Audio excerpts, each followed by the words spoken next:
Check.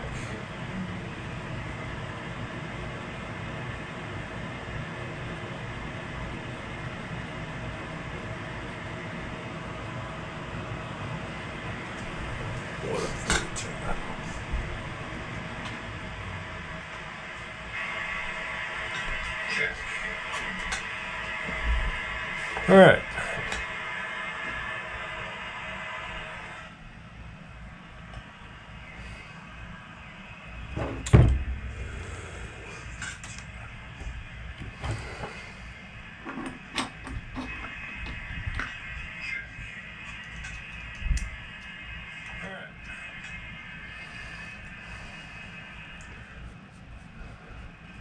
Oh yeah, that's way better.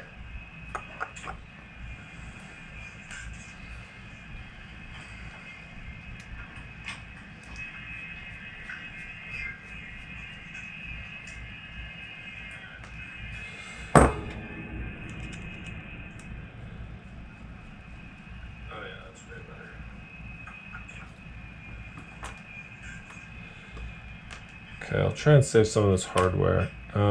Yeah, what I'm doing right now is taking half the guts out of a Stingy frame, putting them into this X-Hover Blaster V2, and the other half of the parts are new because I fried the ESC on the Stingy. I sold off the I sold off the Crossfire Nano RX to Jack's here in town and replaced it with the new TBS goodness, the Crossfire Unify combo, the Unifier. And yeah, so just finishing mounting that stuff up. I probably need to print some standoff mounts for analog cam here at the front, and then just clean off this lens. Yeah.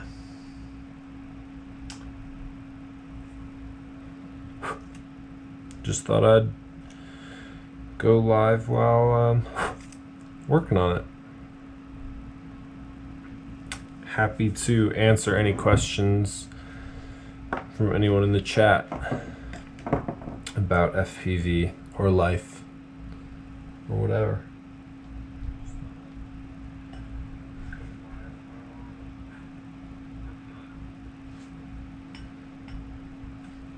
Alright, so I should pull out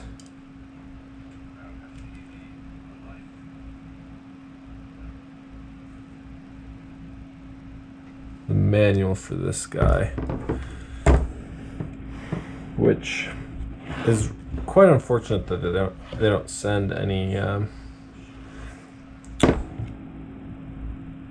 like just a simple pinout diagram. I guess it could be on the bottom of the board, silk screened, but I've already got it mounted, so that would be a pain to try and unmount it. I don't even know which way this one goes in. But pull that up on my computer real quick, actually, so I've got it on the screen. Team Black Sheep, Serious Toys. Let's see if I can get this plugged in before that loads. Yup, there we go. Bingo. Alright, give me 1 second here. I don't know if it'll be in support or shop, so I'm going to open up both and find the product. That one should really be at the top.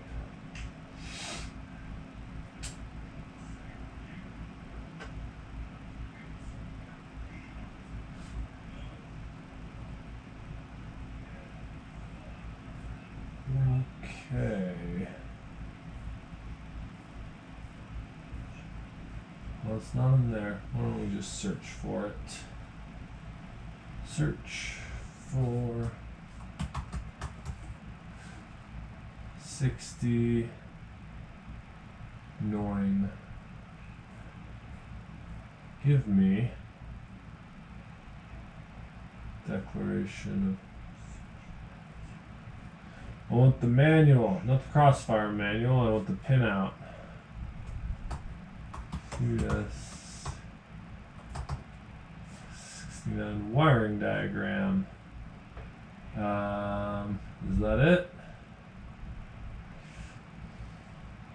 Why are there so many wires? 1, 2, 3, 4. Video.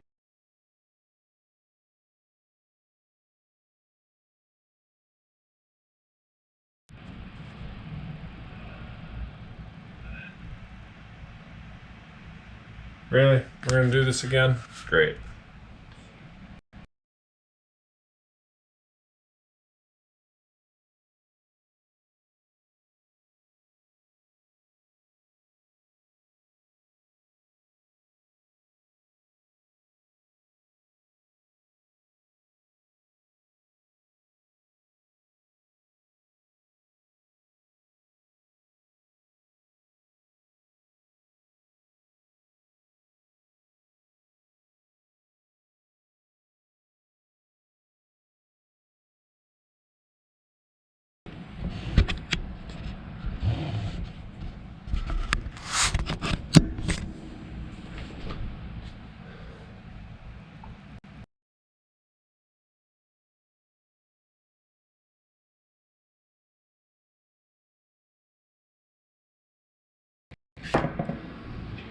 It's weird. I have the auto power off set to never auto power off, and it just did for some reason. I should make sure. Yeah, it's plugged into power. It's charging. Weird. Well, hopefully that doesn't happen again. I have the auto power off set to never auto power off, and it just did. Right. Yeah, it's plugged into power. It's charging. Weird. Power in. I don't know if I'll need to do both of these grounds. Probably not. Because then the orange and the second black, these can basically be depinned. These two wires here, I'll leave them in for now. But these would be like to power the camera or something, which I suppose I could do. But I'll probably power them off the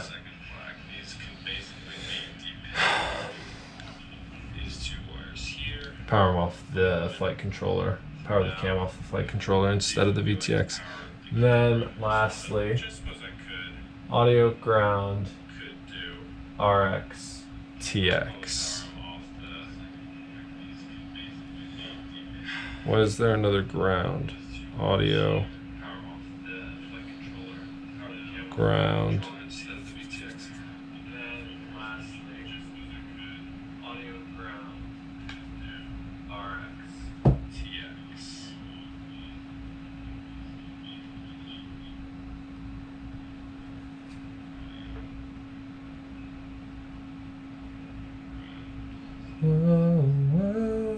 Oh, yeah, let me like play some music or something, I guess. I don't know. Oh, wait, is that a bad idea? No, I can do that. Give me one moment. We'll see if I can get this to work.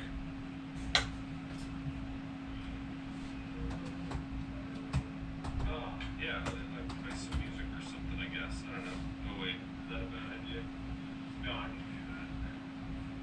Give me one moment.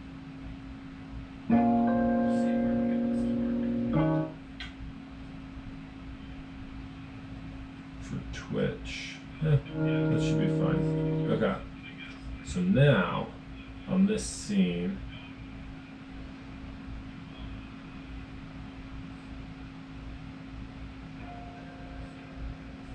oh, that actually comes through pretty well. I was gonna try and. Yeah, that should be fine. Okay. So now, on this scene, desktop audio. Oh, that actually comes through pretty well. I was gonna try and. Yeah, that should be fine. Okay. So now, on this scene, desktop audio. Yeah, that actually comes through pretty well. I was gonna try and.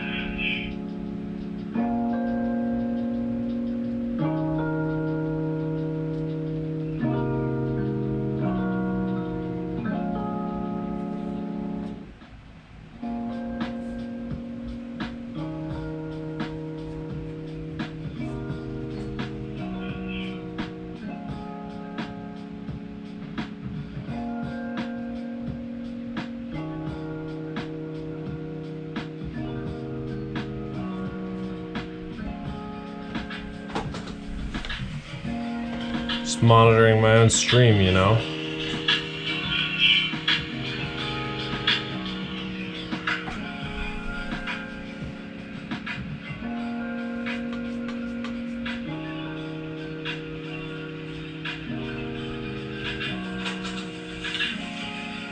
Just monitoring my own stream, you know. Alright. Try one notch more. Close that. Alright. That should be good.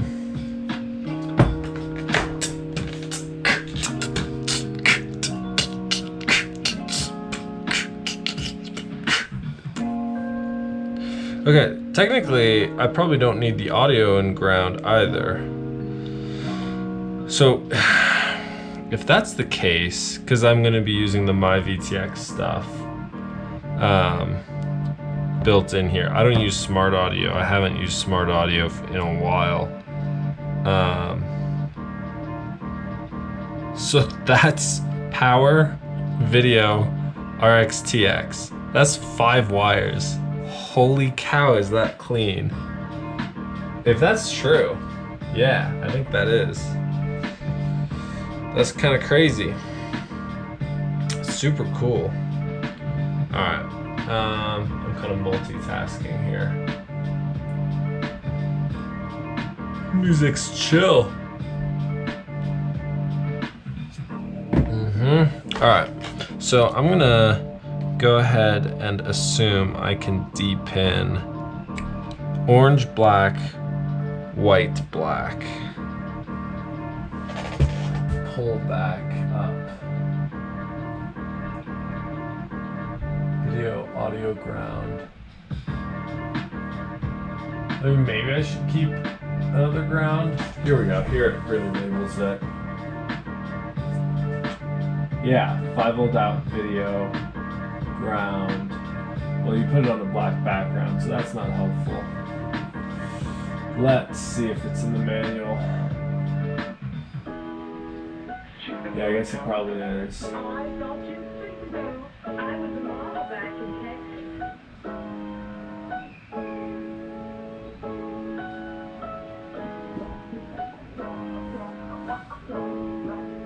General wiring. Okay. General wiring. There's nano. There's setup. This. Weird.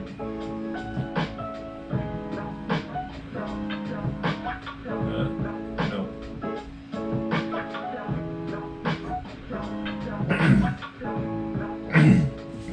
Come on, TBS. Show me what to do. Alright, I'm just following this first diagram and assuming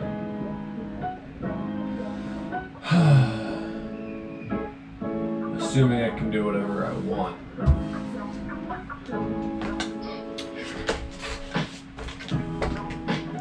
And if I screw it up and have to redo it, well, I can figure it out. I've got the same number of pins? I don't know. I'll figure it out.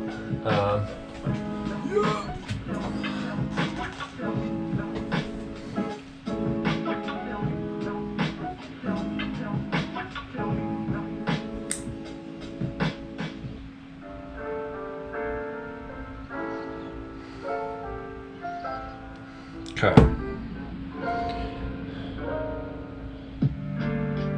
It's difficult to do without damaging these plastic pin holders, but I can kind of assume I won't need them, so it's kind of not a big deal if they get damaged. But just in case I need them again.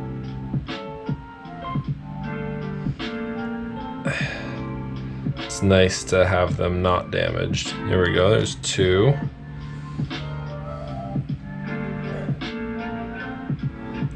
I have viewers! Welcome, friends. I'm not that excited. But feel free to say hey in the chat.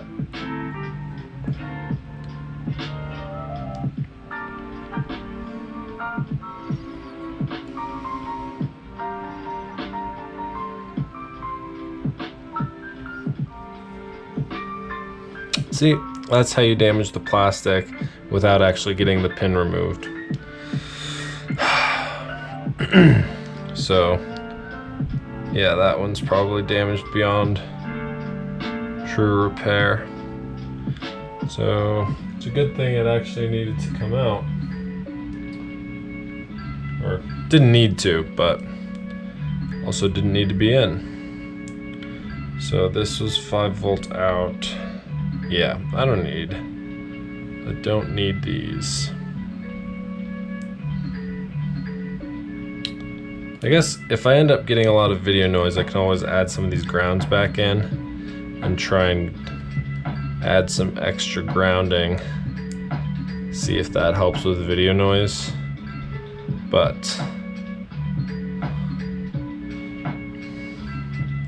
TBS products are usually on a clean setup not gonna, man, this one, there we go. Usually on a clean setup, TBS products aren't gonna be especially noisy. Okay. Put the knife away. Plug this back in, and actually, yeah, let's find where we're gonna get power for these guys. So, realistically, I'm looking for VBAT. That 5-volt, and the camera can take VBAT as well, but I might give it 5-volt. I'll have to see, is this the camera cable? I think it is. Yeah. That might be like just long enough to reach. I'll wire it up with this cable, and if I have to redo it, that's fine too. I should have extras of these cables.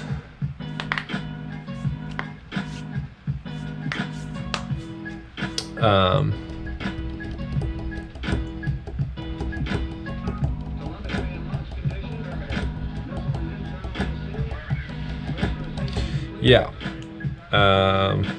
Let's go ahead and wire in this guy, because this guy will get VBAT. Actually, yeah, it's a good time to plug in and check the output.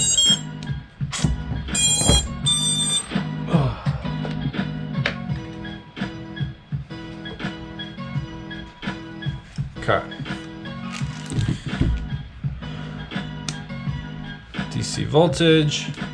Apologies for any neat freaks who can't stand the fact that my workbench is a mess. Okay, so I'm gonna do ground and 5-volt. Confirm the 5-volt rail is working, ground and bat. 15.19. It's a lithium ion battery, so it's generally low.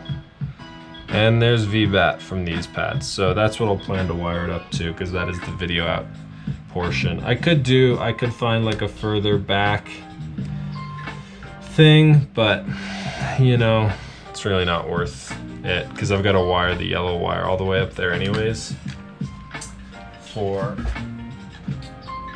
video into OSD.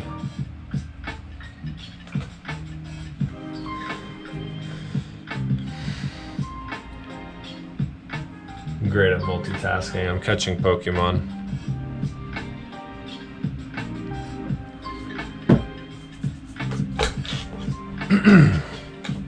All right, so I can unplug this and put these wires off to the side. I'll do some organization and cleaning later. Yeah, I haven't quite figured out camera mount and antenna mounts yet. I'm thinking of doing the Immortal L with the traditional whip antennas, you know, the Mr. Steel configuration, and then just doing a standard SMA, just a standard antenna. But I do have some of these SMA antennas that I could put on, and that would actually, well, I like to do enough like long range where having the option to swap a longer antenna on is pretty nice. So that's what I'm gonna keep on for now. Okay, so I'm gonna remember what all these wires are for. Power, ground, video, then it's got the ground and menu. Right. And I had previously soldered those two together, I guess. I don't think this has, oh, it does have cam control. Video, camera control, 5-volt battery ground. Okay, this could be less than ideal. Let me just see if I've got a longer harness, easily accessible. I know I do somewhere, but if I've got one right in here, I don't think I do though. I've got a 3-pin. Yeah, how often am I changing camera settings? Like, never.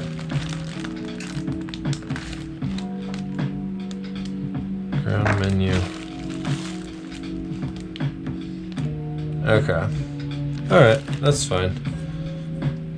I'll just see if this will be long enough to achieve what I need it to. Alright, I'm gonna pull the stream up on my phone again just to check it out. And then I'm gonna post about it on YouTube. See if this will be long enough to achieve.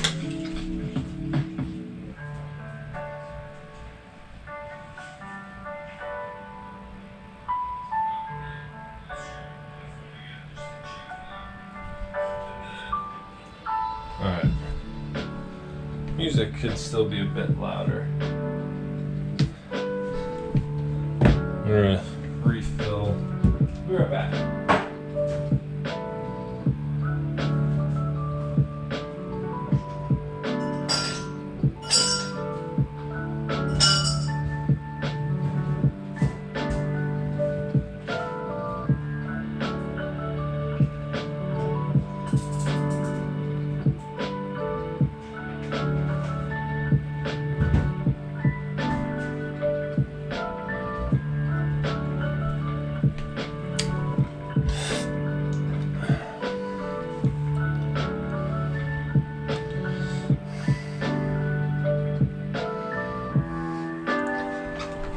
Hey folks, going live on Instagram right now to do some, whoops. Hey folks, going live on YouTube right now to do some drone building. Come hang out, it's a good time. It's just gonna be a long, slow build stream. Nothing exciting, but come say hey and ask some questions if you got them.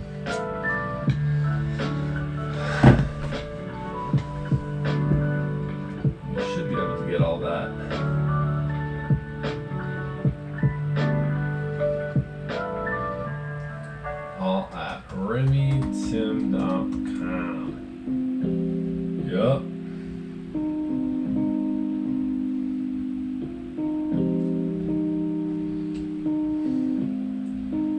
ttim.com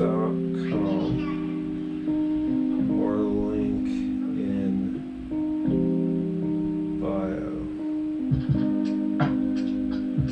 Change that to orange, change that to purple.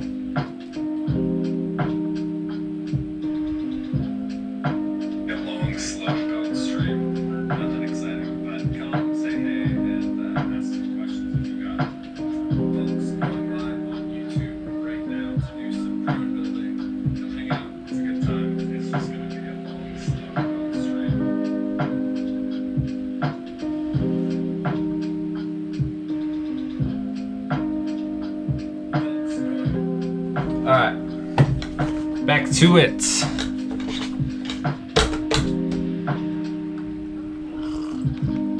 Loaded up on a nice tall glass of sweet tea, and I'll probably get snacky here in a minute and want to munch on some food, but for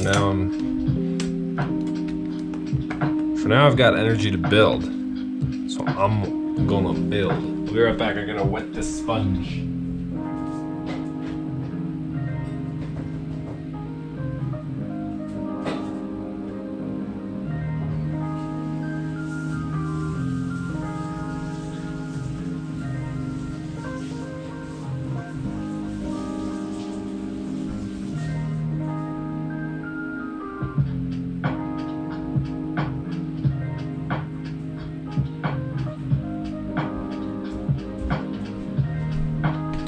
Okay, make sure this went live.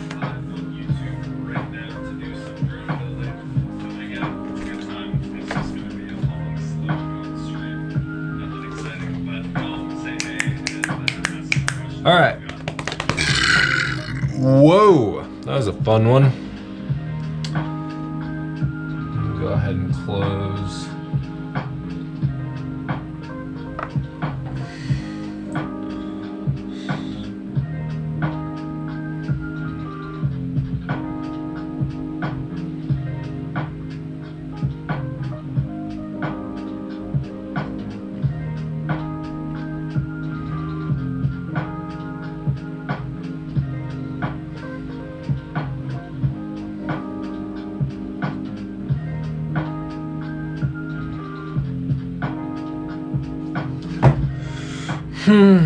Alright, soldering iron is coming up to temp. I've got all these bits and bobs from the TBS unifier I should probably hold on to.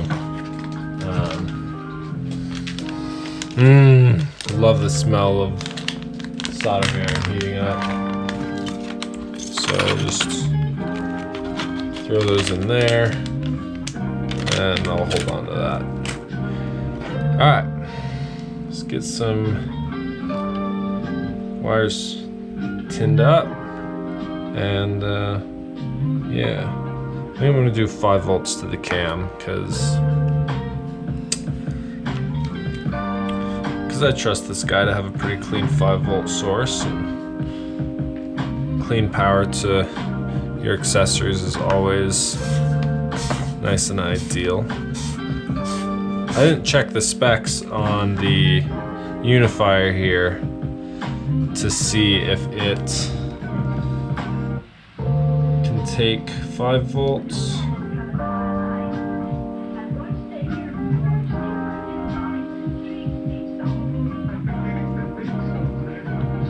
Or if it starts around like 7 and it's like 7 to 30 volts. So I don't know that for sure.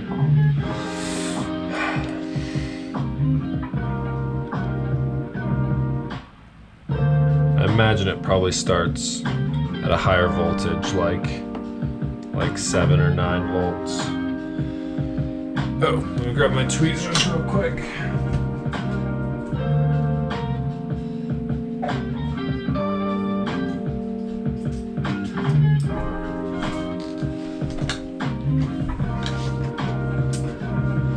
Ended up washing my tweezers off because I was doing some work in my bathroom sink. Whoops. Let's do 5 volts.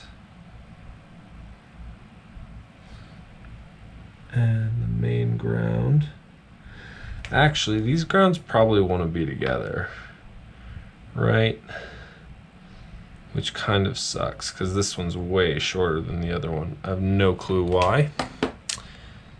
But yeah, they're probably going to want to stay together, which that's going to make that difficult. So yeah, let me get these front standoffs on and see about like camera mounting options. Oh, it comes with mounts, good. But that's probably for DJI if I'm being honest.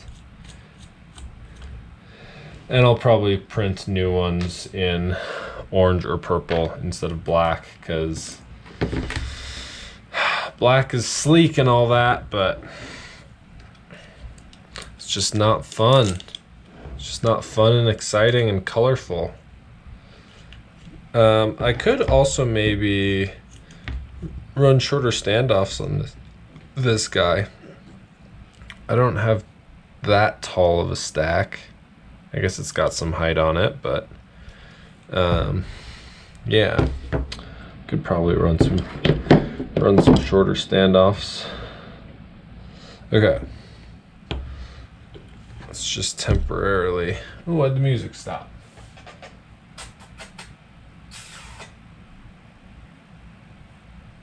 Oh, it's a short playlist. Let's get a longer one. Royalty-free beats for streaming. 11 hours of music. Play that, hit shuffle, hit next song. Sweet. Hopefully none of this stuff gets me kicked off.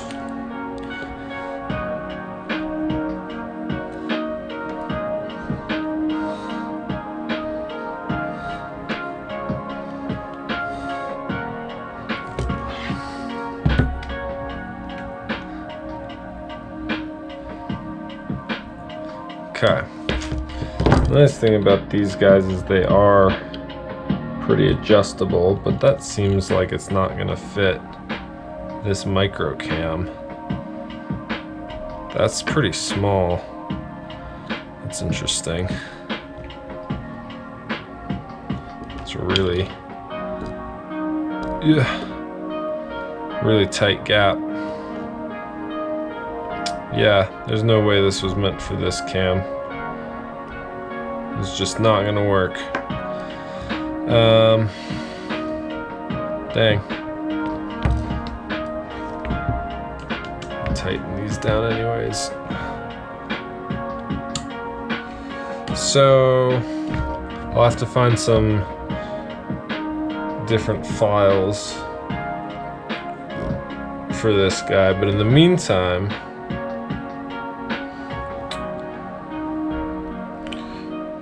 I just want an idea of placement.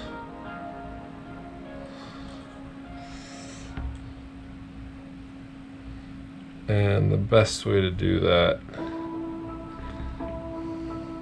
is to kind of squeeze it into where it might end up being anyways. Oh, I guess I could do it that way. Wait, would that work? That's a little more protected anyways. I'll pull up some stuff.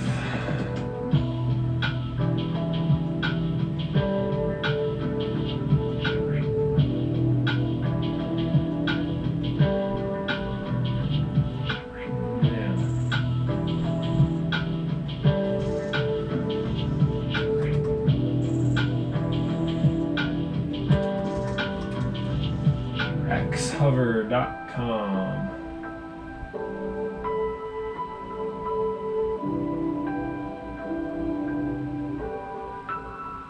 I'm going to check their ready to fly drones section and see how they have Blaster HD, Blaster Cinematic. That looks like analog. So it does look like a nano cam.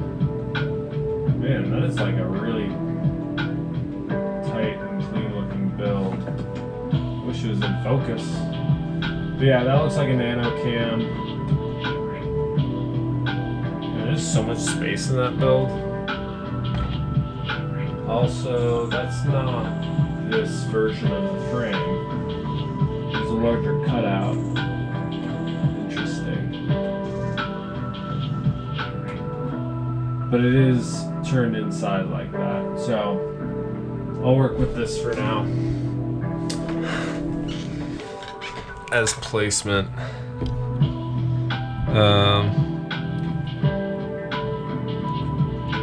So get that plugged in, hold that there, and then check out this ground length. Yeah, that'll work. Barely, but it'll work. Okay.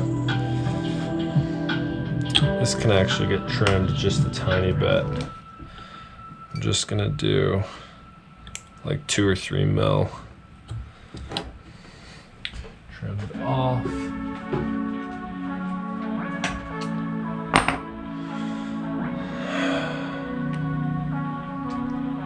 Restrip it, retin it.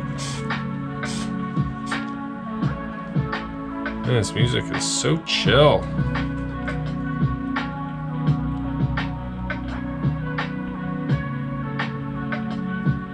I kind of love it.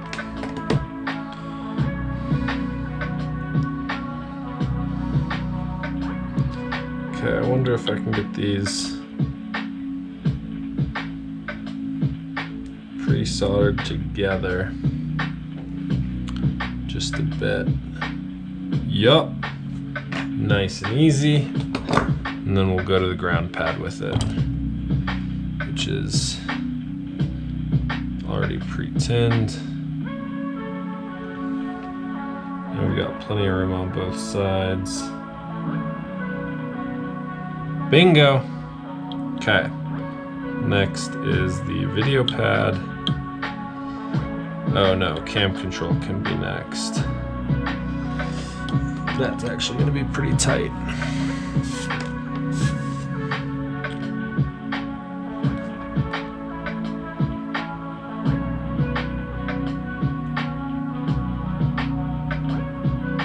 Oh, I think I got it. And lastly,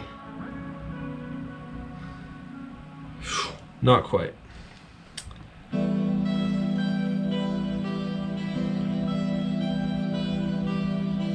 Even worse. Okay, let's retry.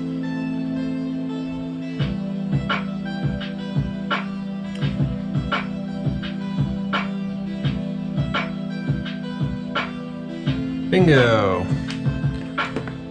That's a cam soldered in. Try and give it,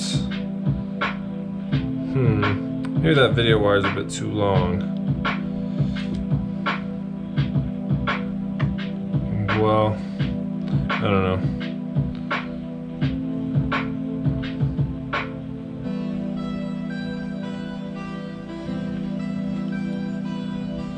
Yeah, I mean, some of these wires are just a little much. I'm gonna trim that video wire back a tiny bit.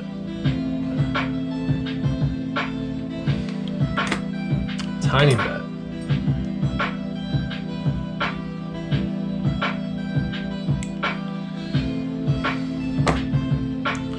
That even might be too much. And the red wires, you know, it could use a bit of trim as well, but that seems like a lot to get back in there to the power wire.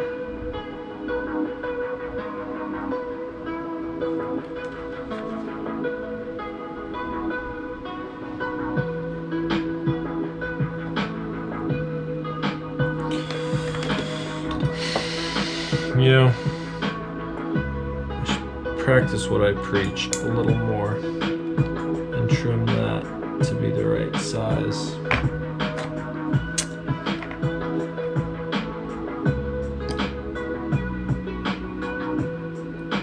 Nope. Dang it. I'm off my game today.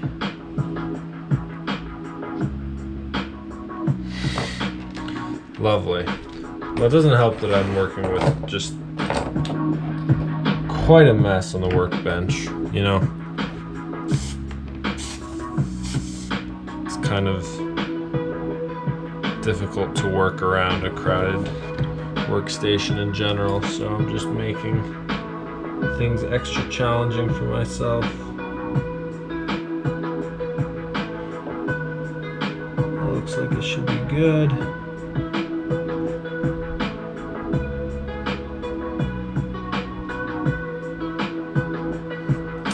You know, I'm not thrilled about that.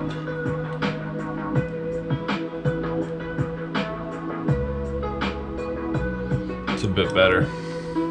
Just wasn't quite enough solder on the actual connector.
Okay, camera's wired up, but not mounted. Ooh, heyo. Shiny Eevee.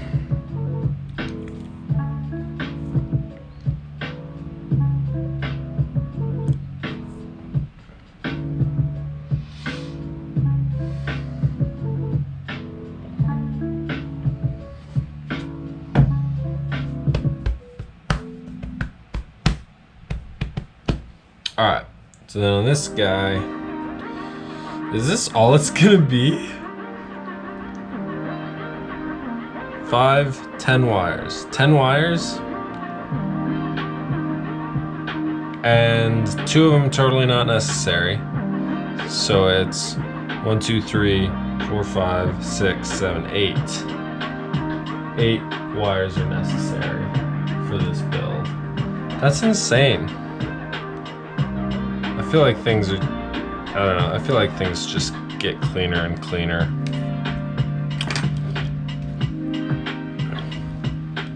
But this is a game changer for sure.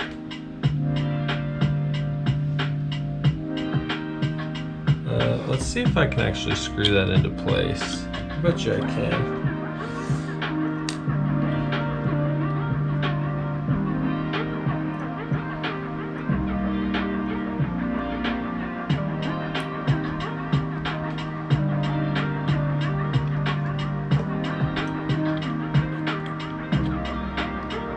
Nope, wrong size.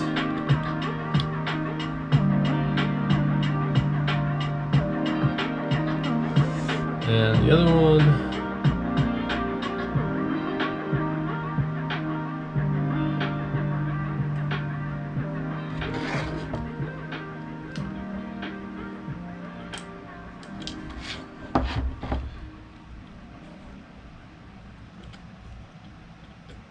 Hey-o, yeah, this might be just fine.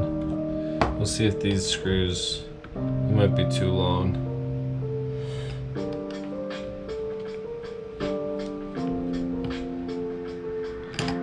Yeah, I don't think it's gonna tighten down all the way. Also, it looks pretty lopsided. fix that.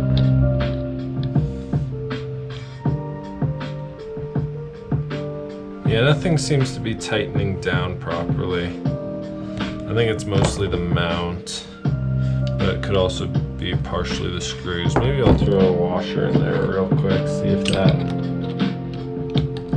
It's bottoming out in the camera case before it tightens.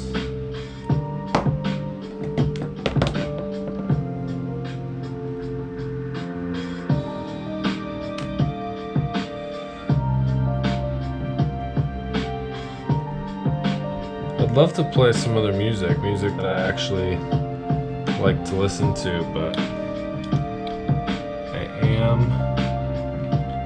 you know, okay, yeah, that's not gonna fit. Or will it? Did it go in? I think it did. Crazy.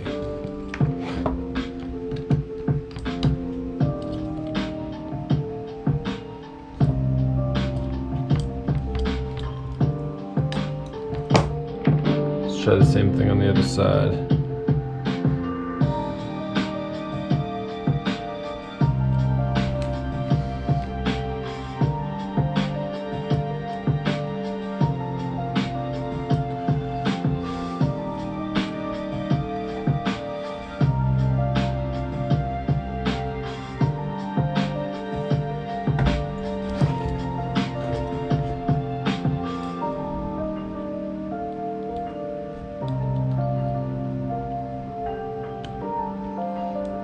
There we go.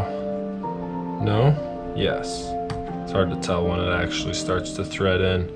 Actually, yeah, this might hold, again, it's a little lopsided, but it's flexible TPU. So I ought to be able to correct for that just by kind of squishing things around in their housing. So before I like fully tighten it up, actually, that seems to have, that in itself has made a difference.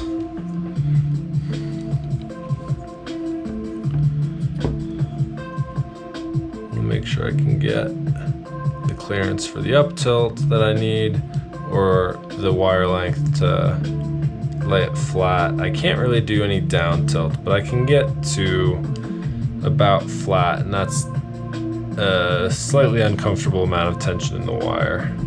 But once you tilt it back, those wires have plenty of slack, and that's about a 25-30 degree tilt, which is where I like to run it.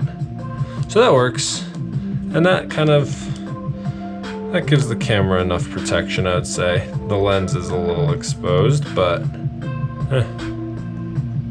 I think that's great. I think that's, it'll probably keep everything, props and frame, out of view, which I prefer that over camera protection realistically.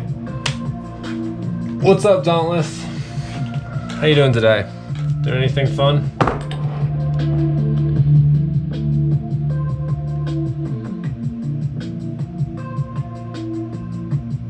And then we'll take these guys and run them up front here. Do I run under the flight controller? Yeah, maybe. Yeah, I think I will.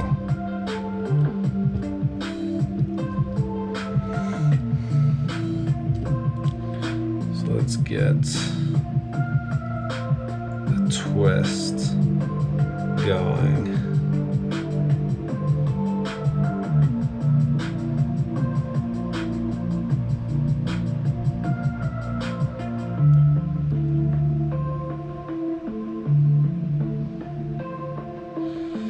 Okay,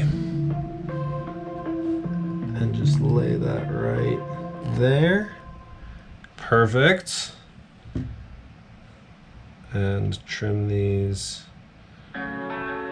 wherever. Plenty of slack. I don't really need to hold on to that.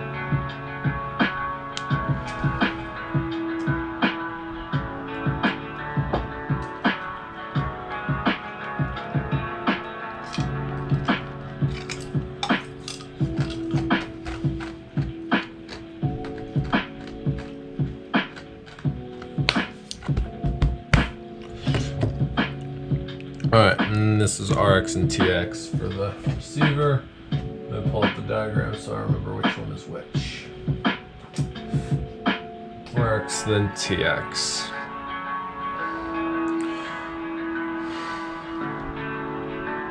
Out RX. Out 1 TX. So, wait. TX is, yes, 1, 2, 1, 2. Because this one transmits to receive, so TX to RX, RX to TX. Got it. I always have to run through that in my head every single time I wire anything up, just because. And I only think I've gotten it wrong like once, which in itself is fairly impressive, I would say.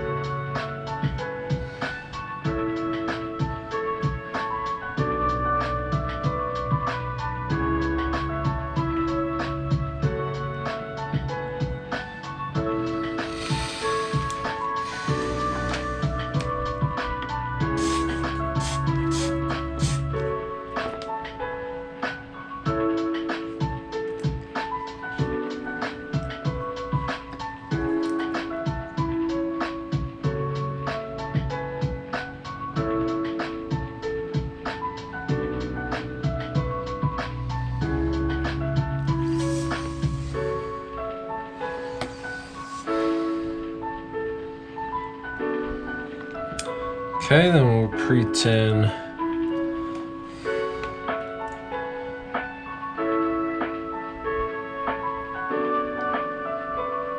I guess ideally I should solder that ground pad.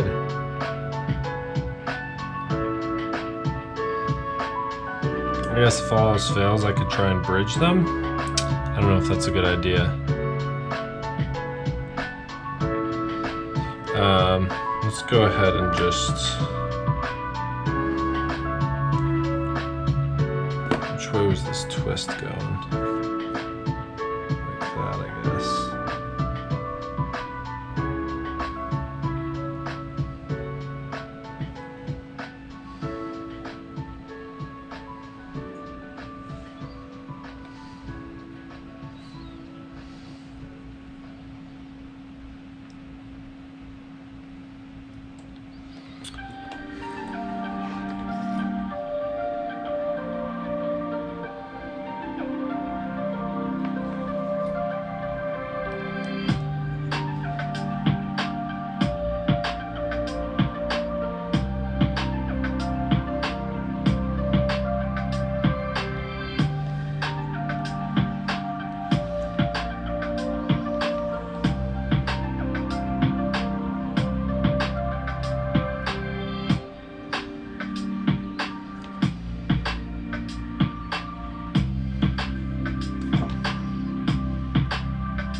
Sweet. Just 2 more wires. And the order is TX to RX. What other UARTs am I using? None. Literally none. Literally no UARTs. Because this guy does have ESC telemetry on RX4, so just in case I want that, I'm going to avoid 4. So T1 and R1, that's where I'm going to go. So TX to RX, RX to TX. We're just going to keep it pretty simple.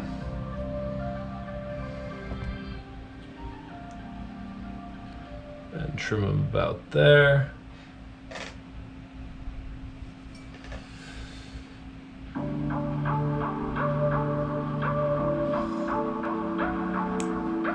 Okay, that's a good wire, I'll hold on to that.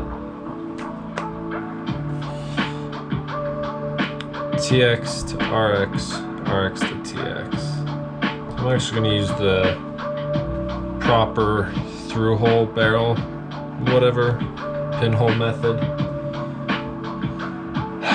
And I'm not gonna pre-tin these pads.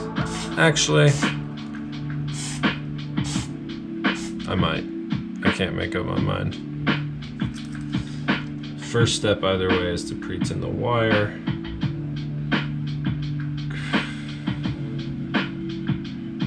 Get that going. RX to TX. Yeah, I'm just gonna do it the old-fashioned way. Actually, I don't know. I can't make up my mind. T1, R1. Do I want to twist these together? I do.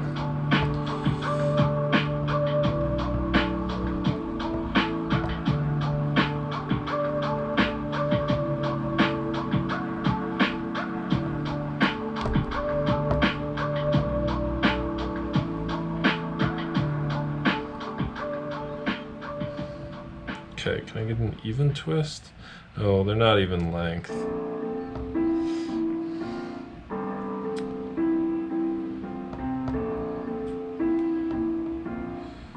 That's all right.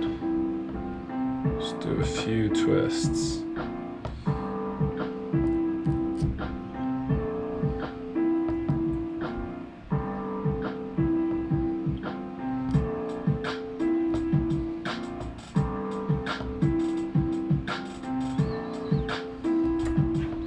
Okay, I'm just gonna pre-tin these.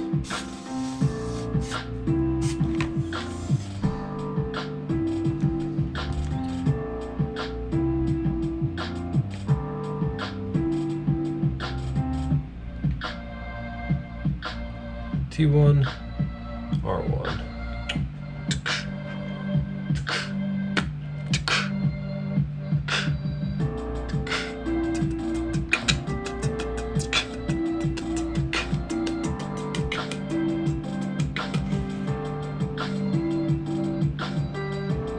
You know, that should get trimmed.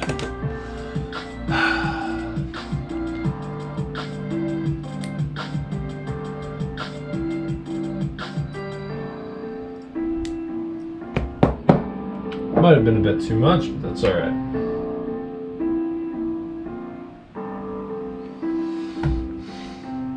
I'm gonna trim the green too while I'm at it.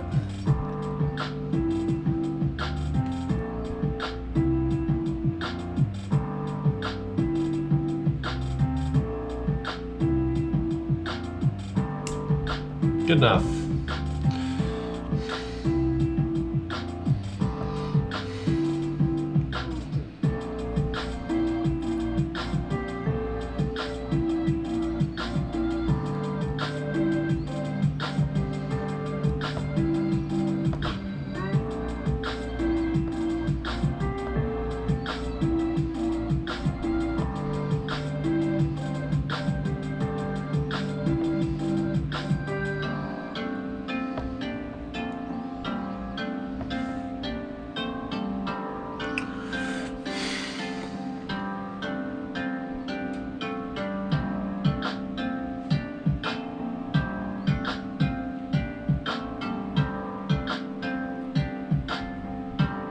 Sweet.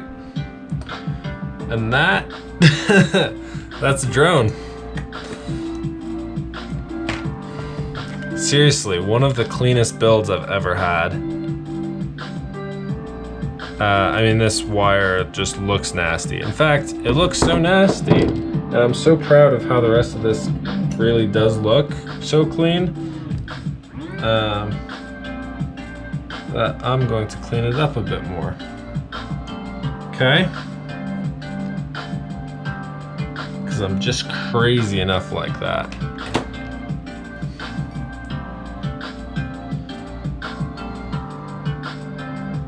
Just a few mil like off like I did with the rest of them. I'm already losing it. This is gonna be tricky, but I think it's gonna be worth it. Come on, stay up top. Stay up high. Doesn't want to.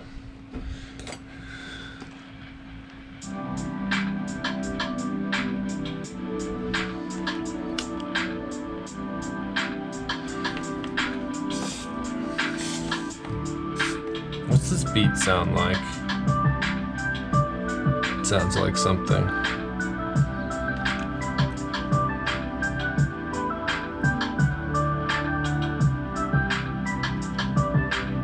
Boom! Oh, already looks cleaner, right? I just need to mount antennas. I wonder if I still have one of these bad boys for the rear hanging out somewhere. Oh wait, what happened to the one I literally just pulled off of the Stingy? Nope. There it is. Oh yeah.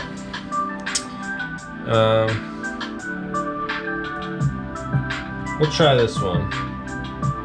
See if it continues. Ooh. Dang it, I missed it. I'm not paying any attention.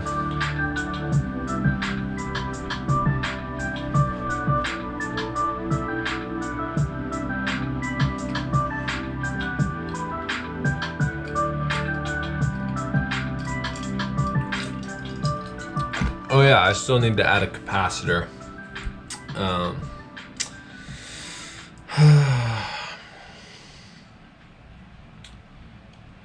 Which I can probably tuck up here.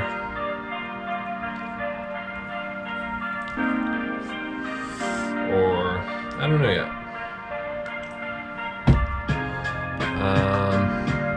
Probably gonna reprint some of these. I've had these ones for a while. I mean, I could just clean it off properly. It's still a good piece of plastic. I don't know. I don't know what I'm gonna do. I'll use this temporarily and then I'll figure it out. If any of these builds I'm doing get a GPS, it'll probably be this one. Although I doubt it will. There's still a chance, I guess. Just try to pull this out. It's got a threaded end, so the best way is probably just to screw it out like this. Even though this is just a plastic hole, it's not threaded. I can use the threads to my advantage. Oh yeah, that's the other thing. I have some of these guys. Whoops, that one's ripping. I have some of these guys that Ciotti sent to me. The point of them are to mount your antennas super easily. Like that. And that for like your crossfire. Let's see if I can get that going the whole way. Yeah, like that, and then use antenna tubes for your crossfire. And then this little stock here is supposed to hold one of these SMA antennas. So I do have some of these, and I have the file for this, so I can always get more done. I just don't see this as being all that durable of an option, if I'm being honest. But I do like the fact that it just gives you that L shape for the crossfire antenna. Maybe I'll look on Thingiverse. I don't know why that one's a different orange. It feels better. Must be a different type of TPU. Yeah, I like this one actually. But anyways, I don't know what I'm gonna do with these antennas yet. So I'm just gonna throw something together temporarily, and then because I've got access to both these SMAs here, I can really easily swap, change, modify my setup on the fly. But for now, you know, in fact, for now, I could probably use the Immortal T just to make things a lot easier for myself, but, oh yeah. but that seems, I don't know, I just haven't had great luck with the Immortal T giving me good range recently. I keep mounting it on the bottom of one of my arms like this, or like that. I try to get it out, you know, front arm, back arm, whichever. And I try and get it out like as far away from the center of the frame as possible, out towards the motors. I have some with longer extension here, and it just doesn't ever seem to matter. I never get never quite get the range I want with that setup, it seems like. So I'm going to move away from that for now and try some other stuff.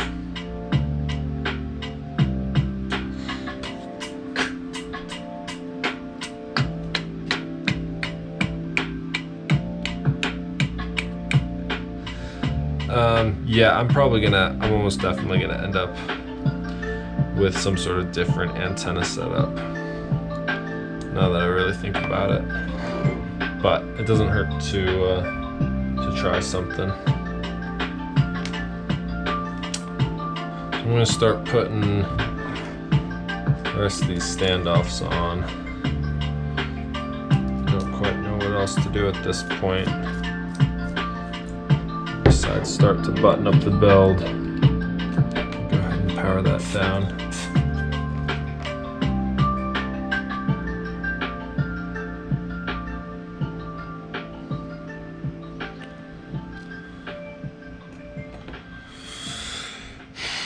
Yeah, we'll start to put standoffs.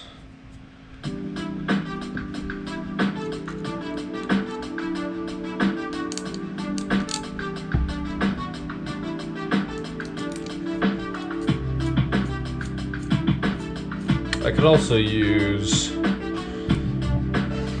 different colored standoffs. I don't know that I have any that are the same length as the stock ones, but I'm pretty sure I could get away with running shorter standoffs anyways.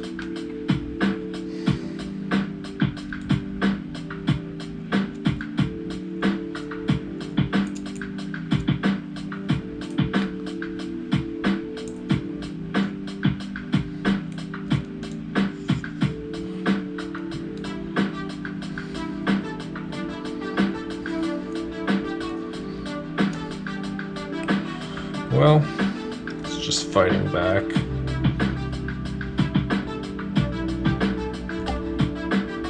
Just fighting with the wire here. I'll come back to that one.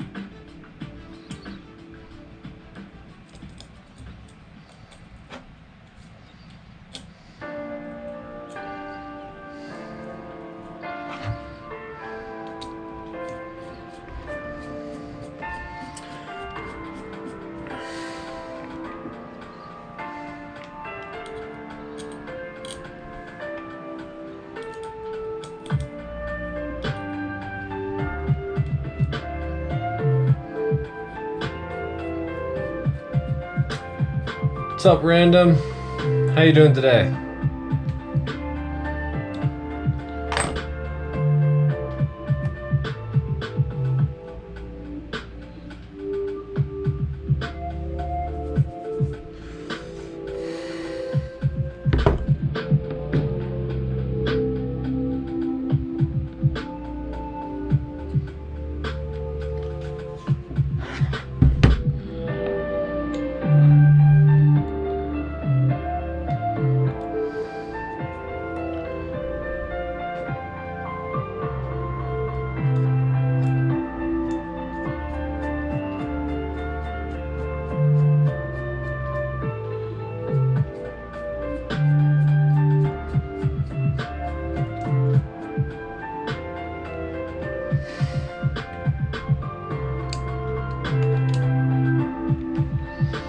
sure everything's tightened down a bit.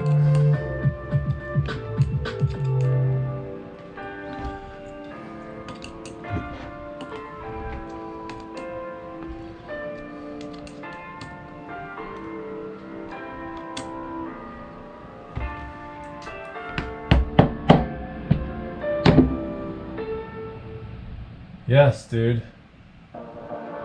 Get out and fly. That sounds like a good time. Weather here is great today. I would love to get out and fly. I don't have any batteries charged, so I should probably start some of those. But I was kind of planning on just being at the workbench all day. I've got another build I wanted to do after this one, and then I've got parts coming to do a third.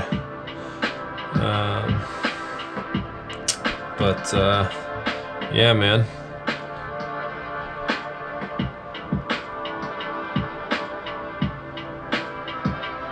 Where are you located, random?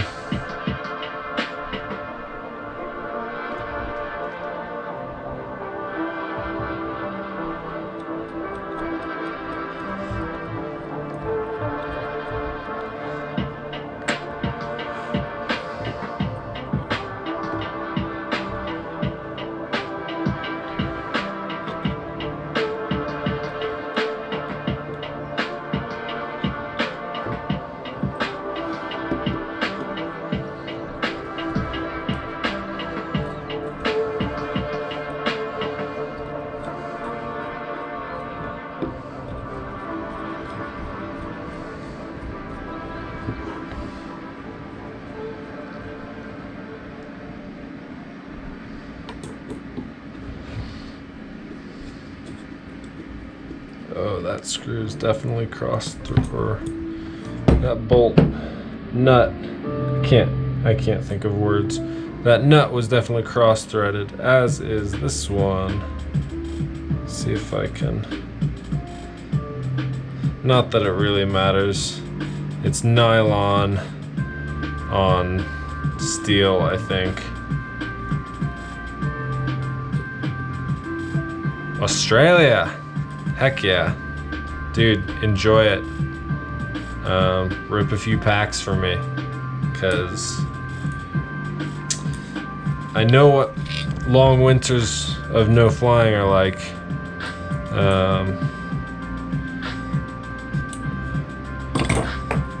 I've lived in enough places where I've had crazy long winters some years, and other years it's been like not a problem at all, and you can just with throwing on a coat you can kind of keep flying the whole winter, and that's always nice. But I've started picking up other winter hobbies. I do like snowboarding and stuff, which is fun, but doesn't always satisfy that itch to get in the air. I'm glad it's a nice day there for you. There we go. Okay, let's see how this thing works out.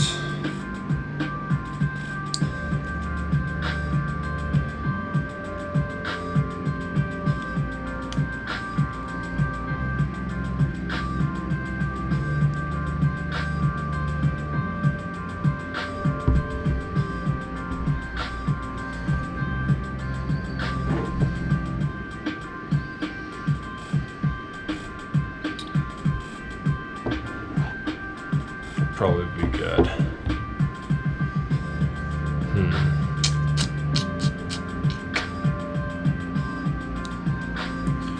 I'm just thinking of the best way to do up this build right.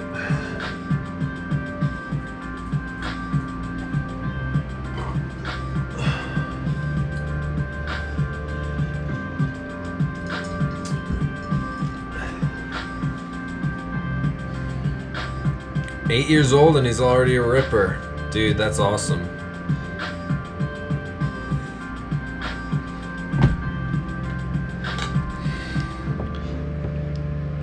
Is he crashing your gear, or does he have his own that he's responsible for taking care of? Obviously, he's I'm sure he's not buying his own gear, but yeah, man, that'd be fun. I've got a little nephew. Doesn't live anywhere near me, so but once he's old enough, he's about to turn 4. And hey Edge, that is the X-Hover Blaster V2. But yeah, my little nephew, I'm gonna try and get him into RC and see if he's got a knack for it. But it's tricky because it's like I don't know, probably like a 15 to 20 hour drive to get to where my brother lives, and so I can't really like. I'd basically just have to like send him gifts and hope that he takes a liking to it.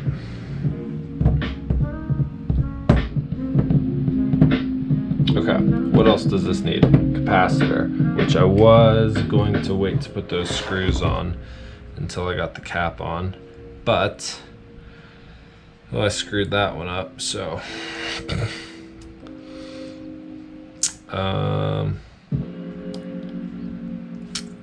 haven't really had to mess around with mounting a cap in a while.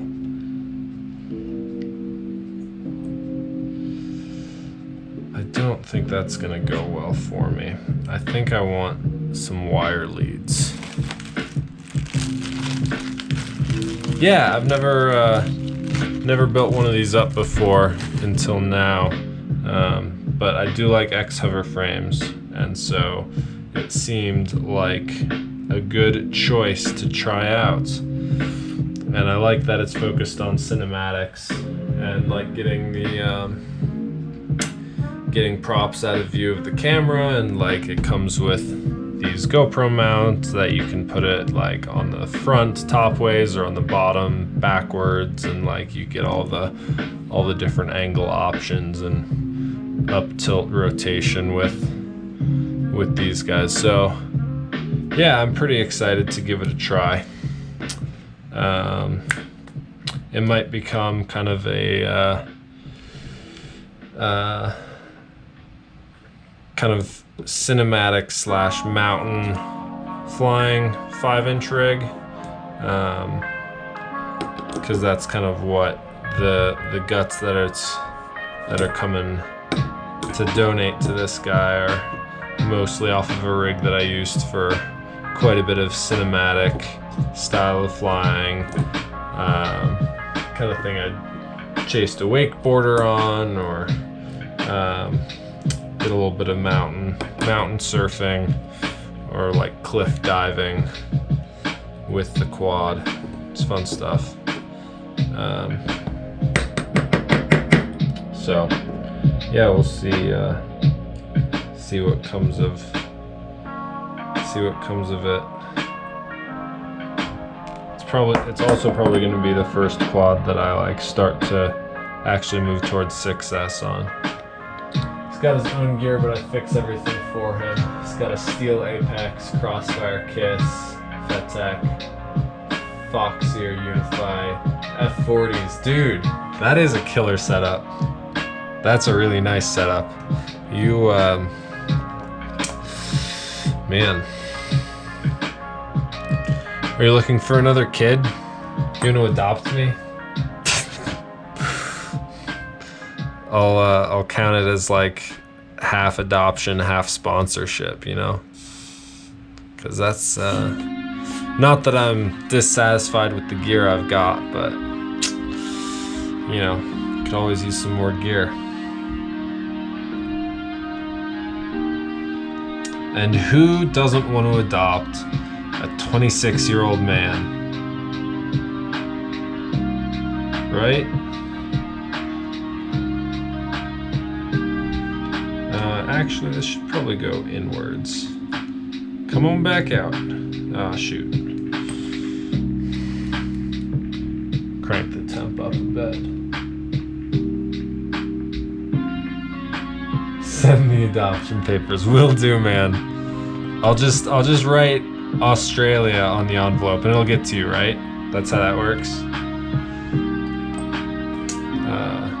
Yeah, Edge. I've been flying X-Hover rigs for almost as long as I've been in FPV. Like one of my earliest quads. Well, let's see.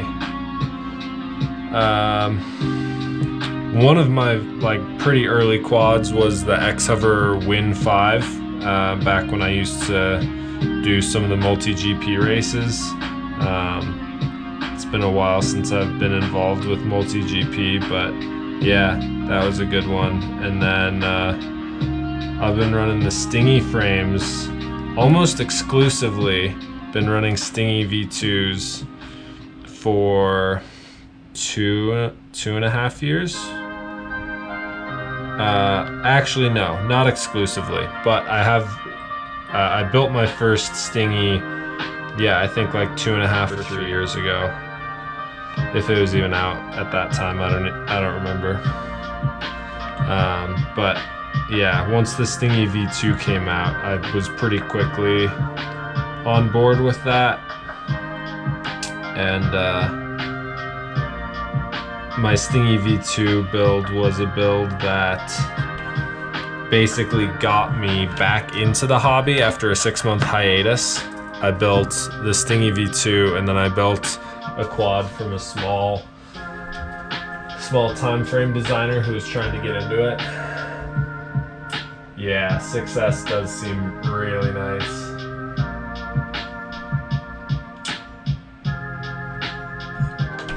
Oh man. Yeah, fat sharks are a game changer for anybody. Yeah, it's a good one. You still have the which one? The Win 5.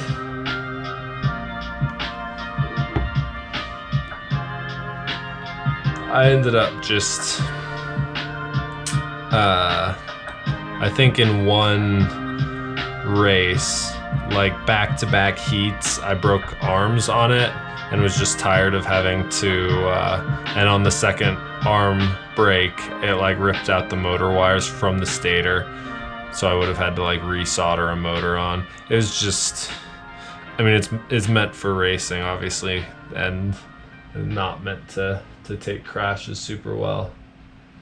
Yeah, Impulse RC seems awesome.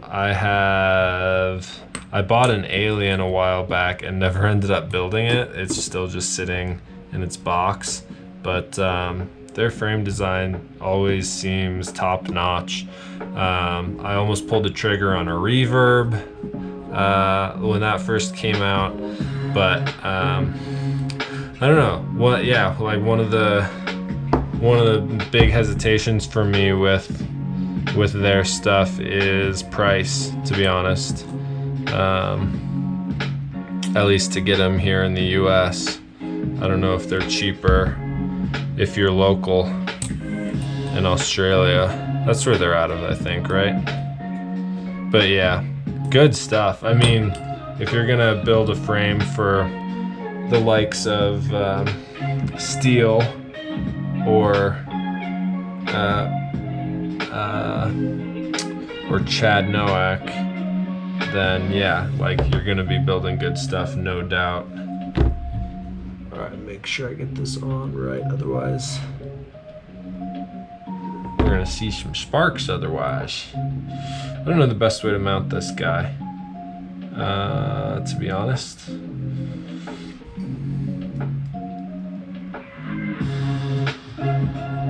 They're just expensive. Yeah, that's kind of what I figured, which is fine. Like, you make a good product, charge for it. Like, charge what you think it's worth, and like to make the right products. And obviously people pay for it. So I'm not saying it's a bad decision. I just would say it's not for everyone, and generally speaking,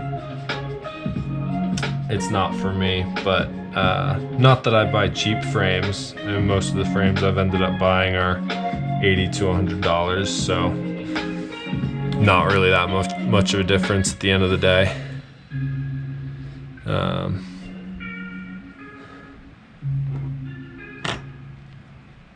Oh, nice. Yeah, the Win 3, I had the, sorry, reading back up a bit. I had the Win 2 XL, which fit 2.5-inch props. I tore it apart, actually not that long ago, just like earlier this year.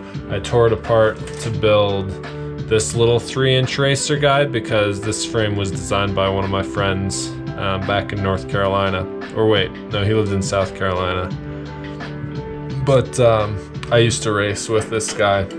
This is Sky and his frame, the Bambi Raptor.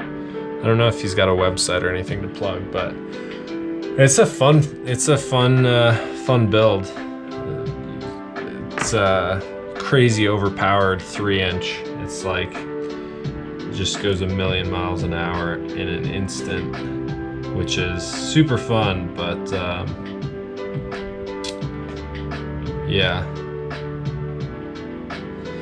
I'm not a technical enough racer to be able to really use it for anything. I'm sure I could like build it with some HD in there, but I don't know. It's just a fun toy to rip around, I would say, not really for anything specifically that I'm trying to do.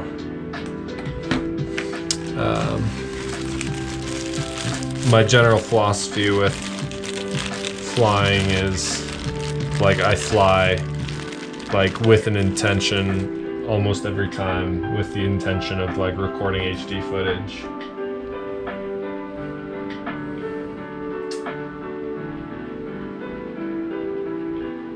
No, you're good, Edge. I love the chatting.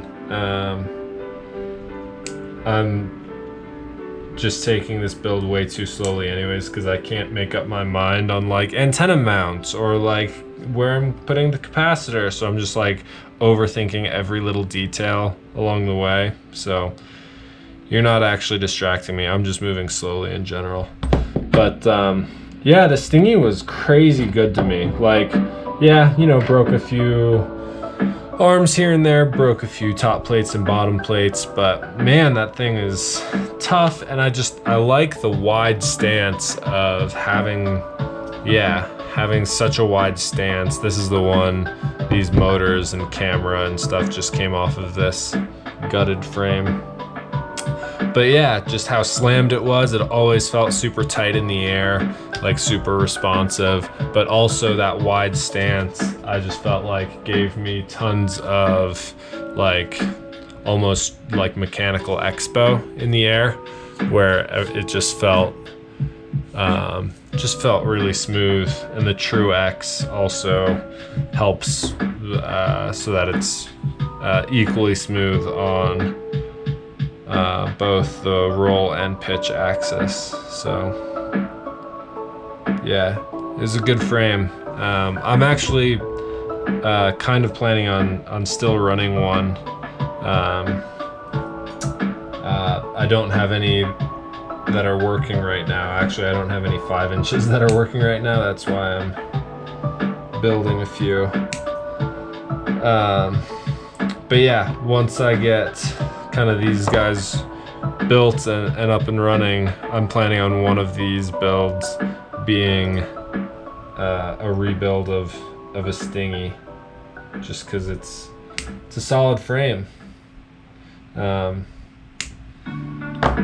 really like it. Okay, that's negative. I could use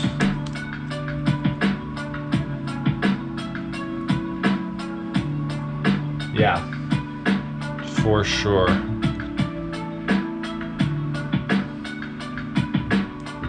All right, let's see if this works.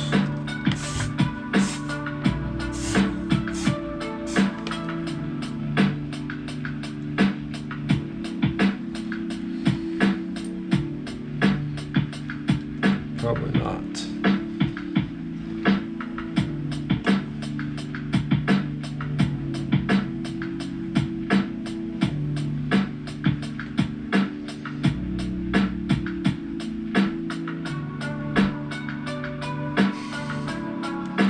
Okay, that actually worked shockingly well.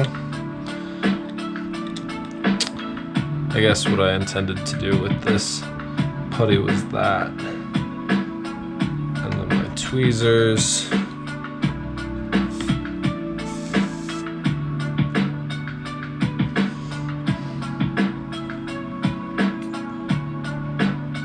Yeah, I'm just generally a pretty slow, meticulous builder. And right now, like I said, I don't actually fully know what I'm doing with these guys, with this whole setup, so I'm kind of just winging it and seeing how it goes. So like on this cap, I've just given myself way too much extra wire, which is fine because I don't really know where I'm mounting it yet. And I can always trim it back later or extend it later, I don't know. Alright, let's try heat gun.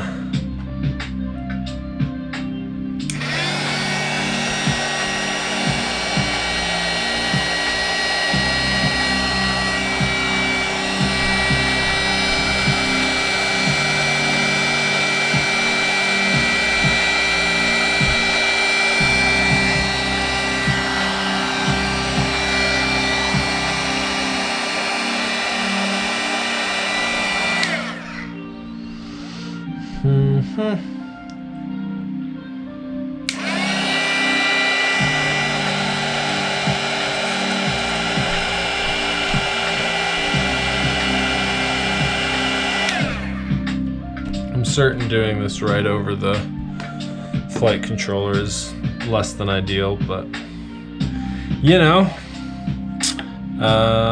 So I'm pretty sure that's on the right way. And then that can kind of just get tucked into the camera wire. I'll run, I don't know what I'll run to mount this in its place. Probably just some tape.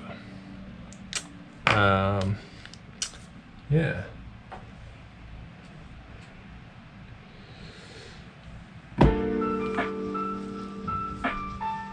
This guy's coming together pretty nicely, actually. So what else needs to be kind of really done? Need to mount crossfire antenna. You know, let me try something. See if I can give you guys a view of my desktop. There we go. We're gonna do, can you still hear me? Yeah, you should be able to. We're gonna do some looking around for some different options for, wow, I can't spell. For some mounting options.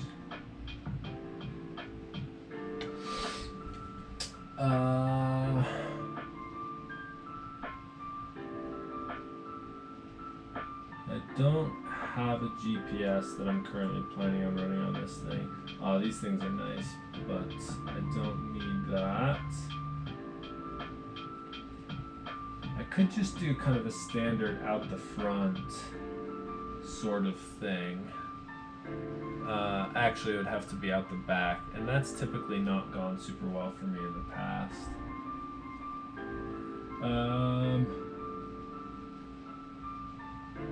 What do we got here? I do like Dave C's stuff. Oh, that's cool. That would not work at all here because that's integrated into the front camera pod. Oh, but that's really interesting. I do like this frame design. Let's see what all he's got.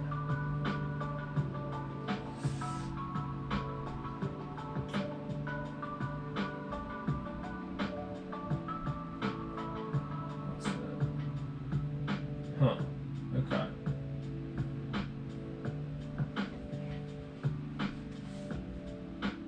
Ghost, antenna mount. Cam pod, crossfire, foldable, crossfire mount foldable. Okay. Not seeing anything especially appealing here. Let's see what I've got in my saved.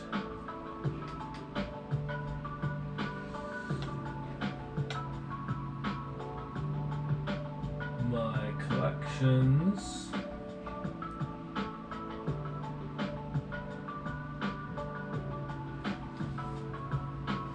Yeah, maybe I could do one of these vertical guys for this guy. Honestly, it's going to be much more of a cinematic rig than it will be a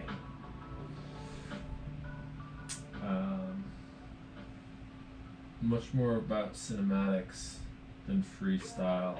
And I'm not doing diversity, so I don't need this dual thing, but honestly this vertical would be really nice. Let's see what this file looks like.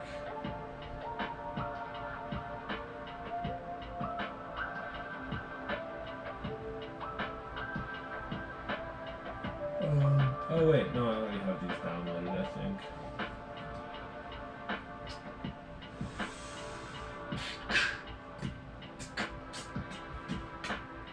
Let's see. Super G. No, I don't. Unless I have it elsewhere. Which I might, but that's alright. So we'll download it into that folder. So desktop, 3D,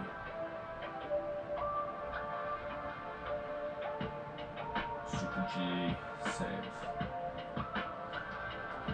Do the other one as well, just in case. Okay, let's see what these look like.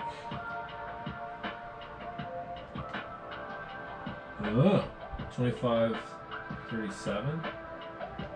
Different angles. Interesting. Alright, I'm gonna be right back.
Alright, I'm back.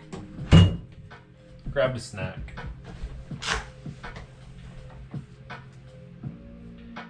All right, let's see what we've got here.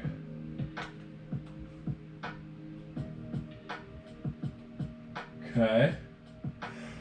Oh, big yawn. 1, 2. Okay. Interesting.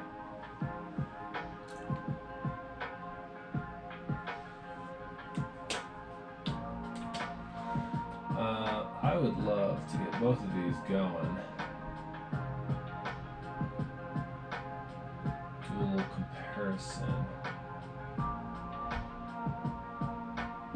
Interesting. However, my printer is not in the best shape right now in terms of cranking out reliable prints. In fact, last time I tried to print something, it jammed up and I could not figure out why, and I could not get it unjammed. So that's a little frustrating. Okay, well, shoot. See, now I don't even know what I'm gonna do.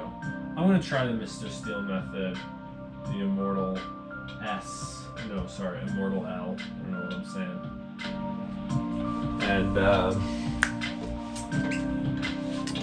And go from there. All right. So you can come off, and that means I need some zip ties and some heat shrink.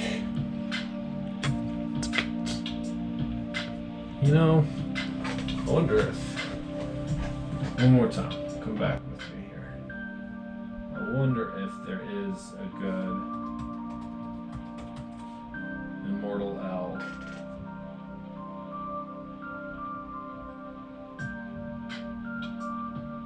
mount apex.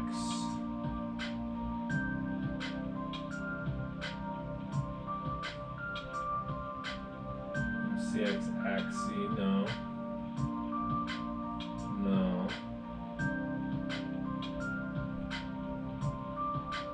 That one's just called Immortal L. And then this one, I'm intrigued.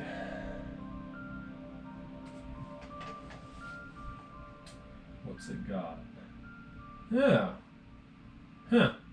That actually is interesting.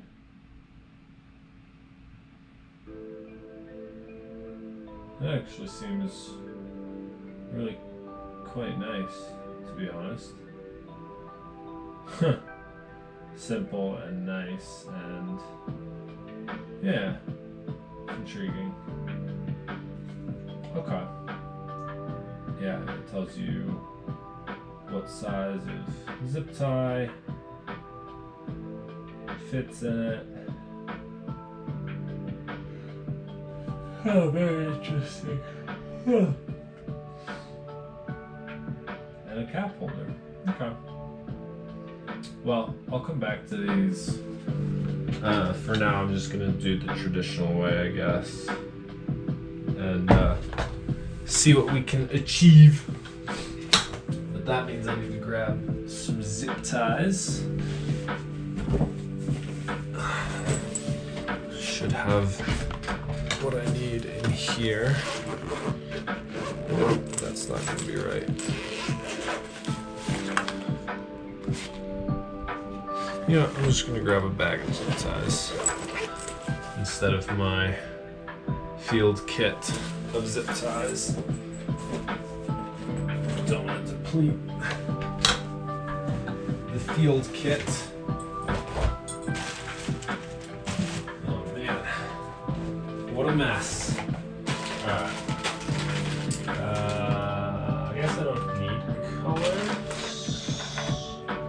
So this would be a good opportunity to use my black zip ties. Yeah, let's do that. We'll leave these out though. Alright. Close that again so I can actually see the chat. And yeah, that's interesting because that printed mount allows you to instead of having to wrap it around and have it coming out this way, it's just flat. And it's not gonna try and like rotate left to right. And I've had issues with that, rotating left to right and getting hit by props. So that's really interesting. But yeah. I don't have the patience to try and start up my printer right now and assume that it's gonna go well. So, just roll with this instead. Let's see. Oh boy. See if I can make it work. Anyways.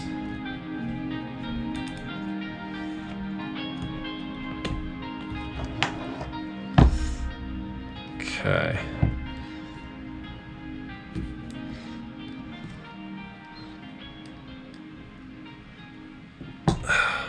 So I guess as tight as it's gonna go, it's kind of crazy. It's the unfortunate thing is like, it's really hard to set this method up well and securely. It just always feels like it's gonna be loose and floppy. But it wouldn't be that way if you 3D printed it though.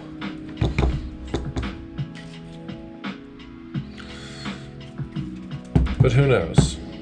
I don't, because I haven't tried both ways.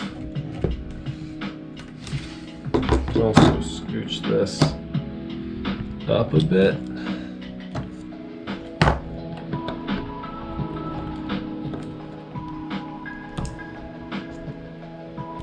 Whoops! Slipped it right off. But at the end of the day, I think some pressure from this print will help keep things in order. Oh wait, also that's a tricky thing. If that print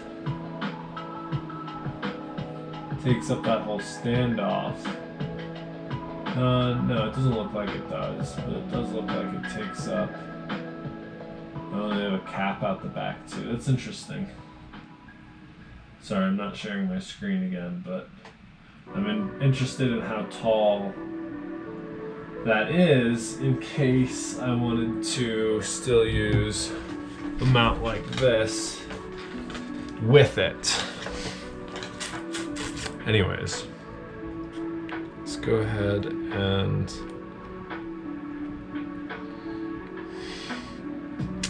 I feel like this would go,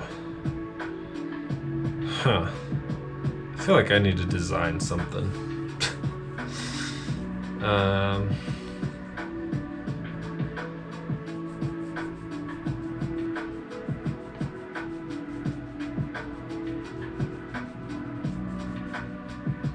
But I suck at CAD design. I feel like what I want to design is like a combination of other people's designs. So, I don't know what I'm doing. Could get some colorful heat shrink, but we'll just use what I've got handy. So,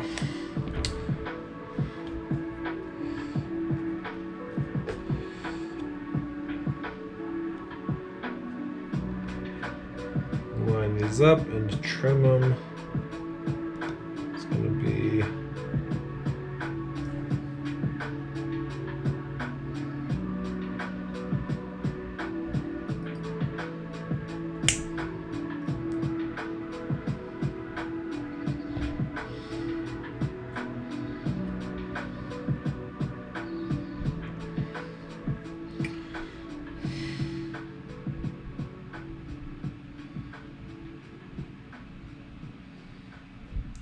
something like that.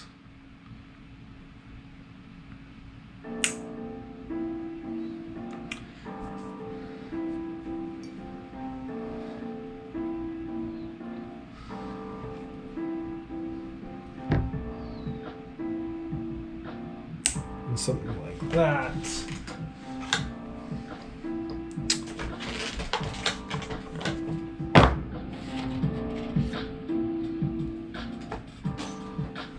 And we'll try to multi-layer this heat shrink to really get a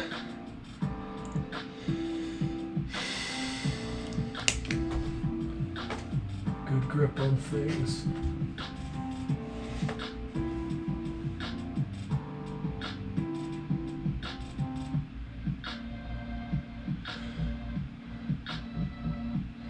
Yeah, this is Crossfire. I've just not had good experiences recently with the Immortal T antennas. Like, they're super easy to mount, obviously. You just zip tie it wherever you want, or like print a thing to hold it up front here or out back. I've usually done something like that under the arm, but when I do that, which is like the easiest way to mount it and like pretty durable in general, recently when I've done that, I just get awful range. Like my RSSI or link quality rather, my link quality just like drops like not very far out. So I'm just doing the Mr. Steel Immortal L method right now, but it's still Crossfire. I don't like, well, I'm just trying, it's not that I dislike the Immortal T, it's just that I want to try something different.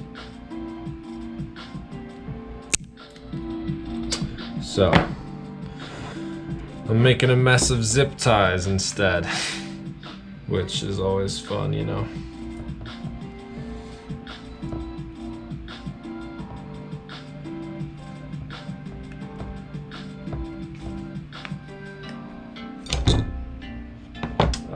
Regular scissors are good here. Yeah, it is Crossfire, but yeah, I think I just explained that.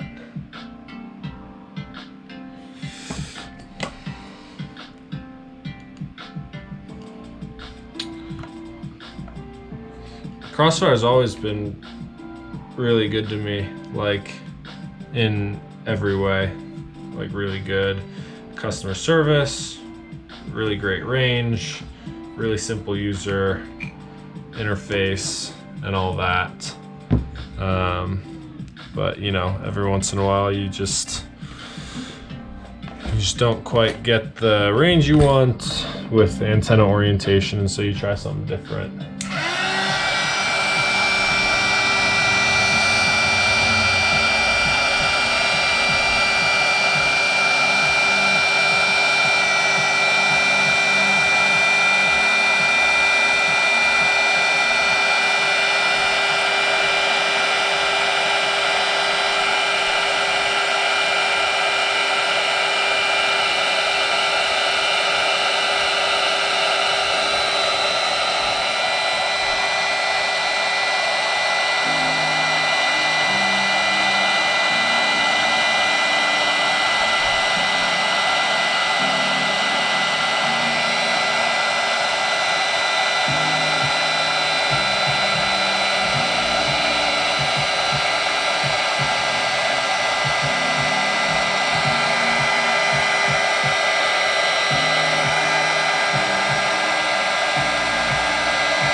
More to secure the base and maybe strengthen up the tip as well.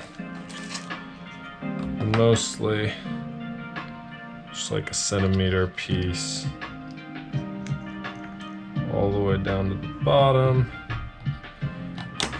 on each one of these. Should help.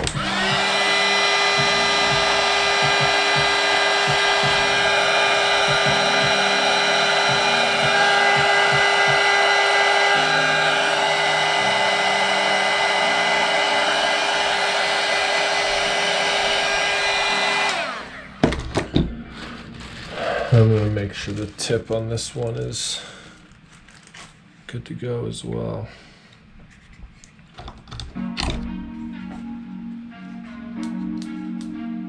Yeah, this is the only hot air gun I've ever had, but like, just makes things way easier. What was it? It was like 15 bucks on Amazon or whatever. Just super cheap, super easy to use. But before that, I don't know where I picked up this method. I haven't really seen many other people use it. My soldering iron it's off right now, but I used to, yeah, it's totally cool. So you got the hot end here, and then this whole bit heats up, but not quite as much as the tip does. So what I would just do is with my heat shrink that needed to be shrunk, I would just kind of take the hot end and kind of rub it along there, or not the end, but yeah, I don't know where I picked that up from, but that worked for me for a while until I got the hot air gun. I never used a lighter or anything, which is kind of the other option people use when they don't have a hot air gun, but this just, there's no point in not having a hot air gun in my opinion.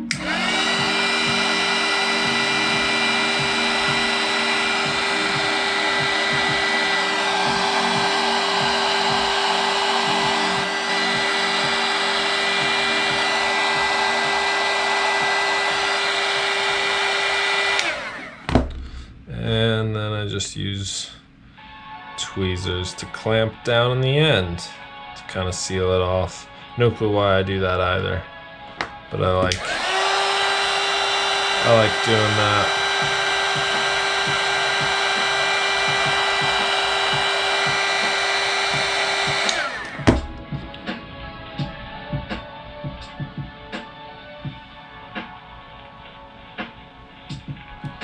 It just kind of seals up. And that one can be, where do I put my scissors? I'm sure they're right in front of me. I'm just blind. That's all right, I'll just use these guys. And trim that back. There we go. Not the best, not the cleanest, but it sure is a way to mount your crossfire antenna. It's a way that has, I used this for a long time when I first got into crossfire, and it was pretty rock solid. I know there's issues with like having the receiver antenna so close to the VTX. When I do real long range, I swap this antenna out for a much longer one, like this guy here. And so that kind of sets the active element of this, you know, a bit away from the active element of this.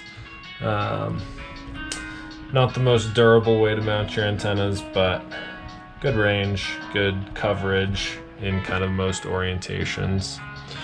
Okay, so now I just need to mount the cap, I think, which I didn't really come up with a way yet to do, so I'm just gonna temporarily try and hold it down with some foam tape.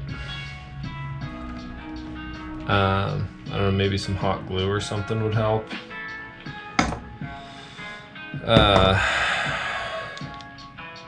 I'll probably end up redesigning a little thing to slide over one of these standoffs and hold it in place where I want it, which is kind of right there, kind of behind the camera, halfway between, or maybe an M3 screw printed mount, something to yeah, I don't quite know yet, but in the meantime,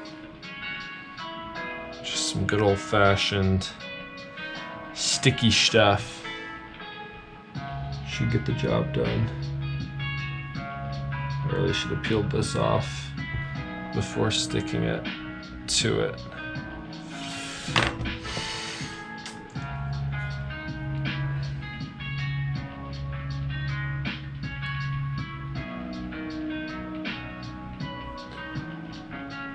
Edge, you doing anything fun today? I know Random said he was gonna get out and fly after he picked up his kid.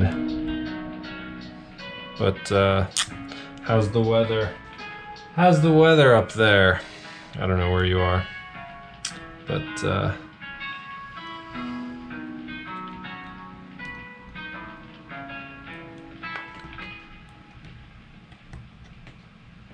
just put some pressure into that. I could add some heat or something, but then get kind of the edges all crimped down a bit.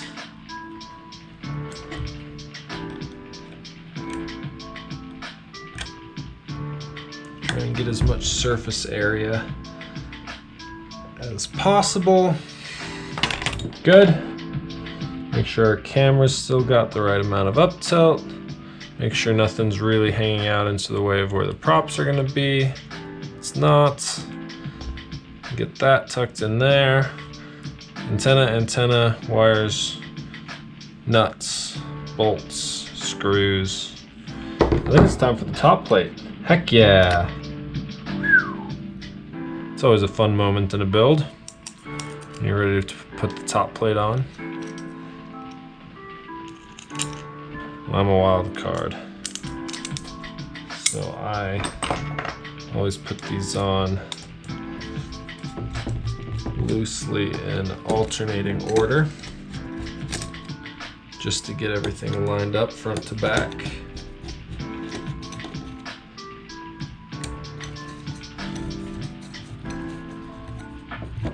Okay, and they're just, you know, not even finger tight. They're not even in halfway. They're just enough to make it through the carbon and start getting into the standoff. And make sure you're grabbing all the right size. And you're just getting them all in.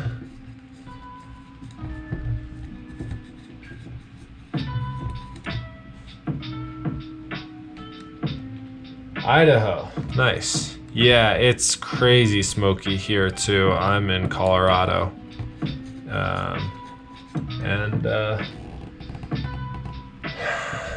Well, I'm glad you're enjoying my build. Oh shoot, I guess I could put one of these guys on. Yeah. Oh, that's what these extra screws are for, that's right. I suppose. One of them is not like the others. It's there. I might have misused a screw somewhere in this build. Hard to say. But yeah, we'll get at least the front GoPro mount on, and then the rear bottom GoPro mount, I guess, is yeah, because this frame comes with two identical little three whatever, the standard GoPro mount thing, GoPro bolt mount, I think is what I call it.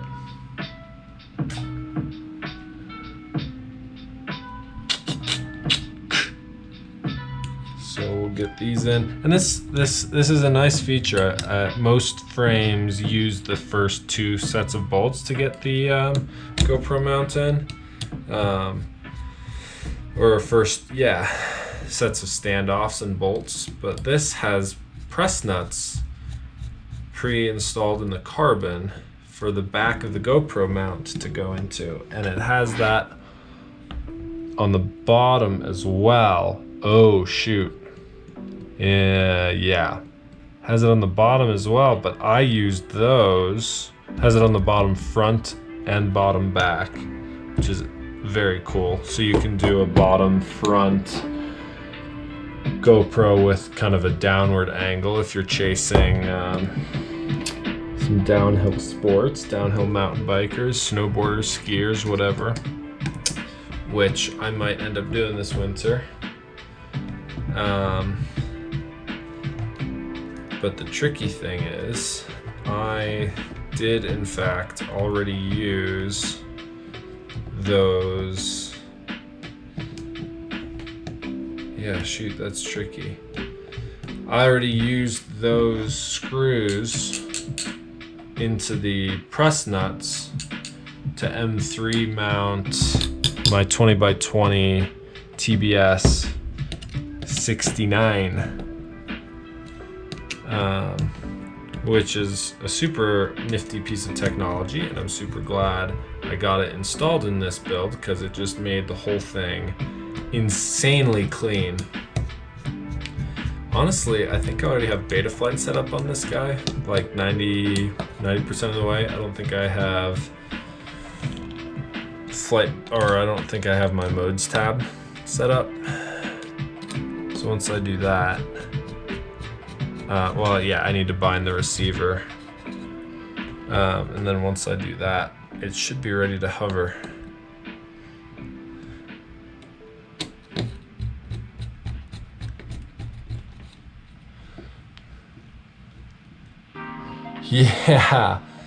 Yeah, it would be a cool cheater quad. I don't have any room with the way I set it up to put an FPV camera out the back, but like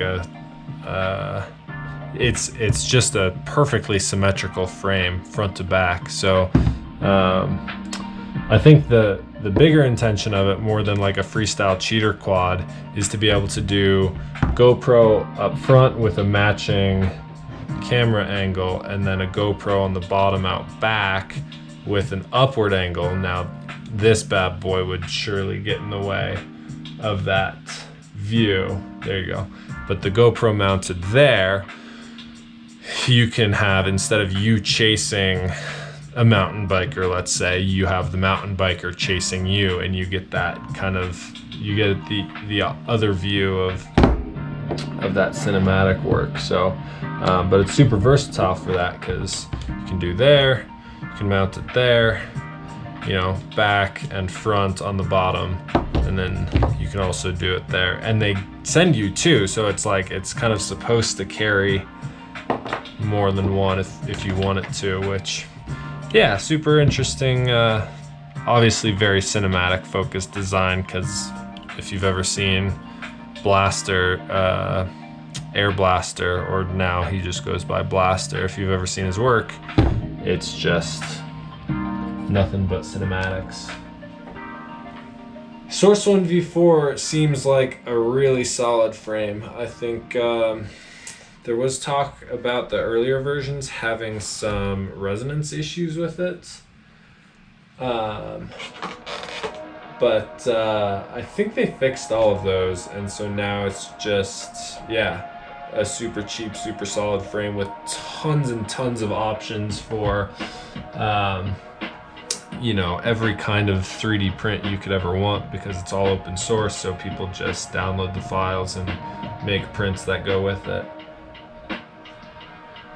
I've wanted one of those frames for a while, Athex. They seem, yeah, they just seem kind of too good to, especially for the price, to not try one. I would definitely pick something like that as a freestyle basher, something I don't really care about. Just throw some, I don't know, $12, $15 motors on it, and whatever hardware, and just kind of thrash it around. I bet that would be super fun. My kind of freestyle basher rig that I didn't care anything about, just very recently broke its arm, and I don't have a spare, and I don't really plan to get a spare, so I'm just gonna tear it all apart and rebuild this whole quad on a different frame. But it broke its arm trying to make its way up a waterfall, and I lost video turning around up at the top of the waterfall because I had gone too far into the trees up at the top of it. So I turned around to come back down the waterfall towards where I was standing, and I lost video. And so I did you lose video, you kind of punch out to try and get above the trees to get a vantage point where you regain your video. And as I did that, my video came back right as I was throttling up into the tip of a tree, the top of a tree, but like the very, very tippy top. And I smacked the top of the tree, lost control. I don't know if the arm broke from the tree or if it broke from impact on the ground. But yeah, it landed in the water of the stream and the waterfall, and it tumbled down this rocky waterfall for probably like 100 feet before landing in a little pool. And thankfully I had some people there with me, and the spotter was able to watch it come tumbling down, watch it land in the pool and not come back out. And so they said, that's where it went in. And I said, okay. And I reached my arm in there and I felt around for about a minute. And then I pulled the quad out without its battery, but with a GoPro. And I said, okay. And I went back in and tried to find the battery and couldn't. And so I ditched the battery, left it there. Unfortunately, more unfortunate just for, it was in like not a national park, but just like wildlife, national forest maybe, or just in the mountains. And it was really, I'd prefer to not litter in those areas. Yeah, I'm glad I found the rig. 99 grams built. Just the frame. That's pretty light. Yeah, I don't even know what. Most frames are still like well over 100 grams these days. I don't know what this one is, but ooh, I could get some weights on it real quick now that it's built up. Yeah, I think it's done. Look how clean that is. I mean, really. Here, cam up front, cap, flight stack, and then the 69. And yeah, that's just, in my opinion, just a really nice build. But let me go grab a scale real quick.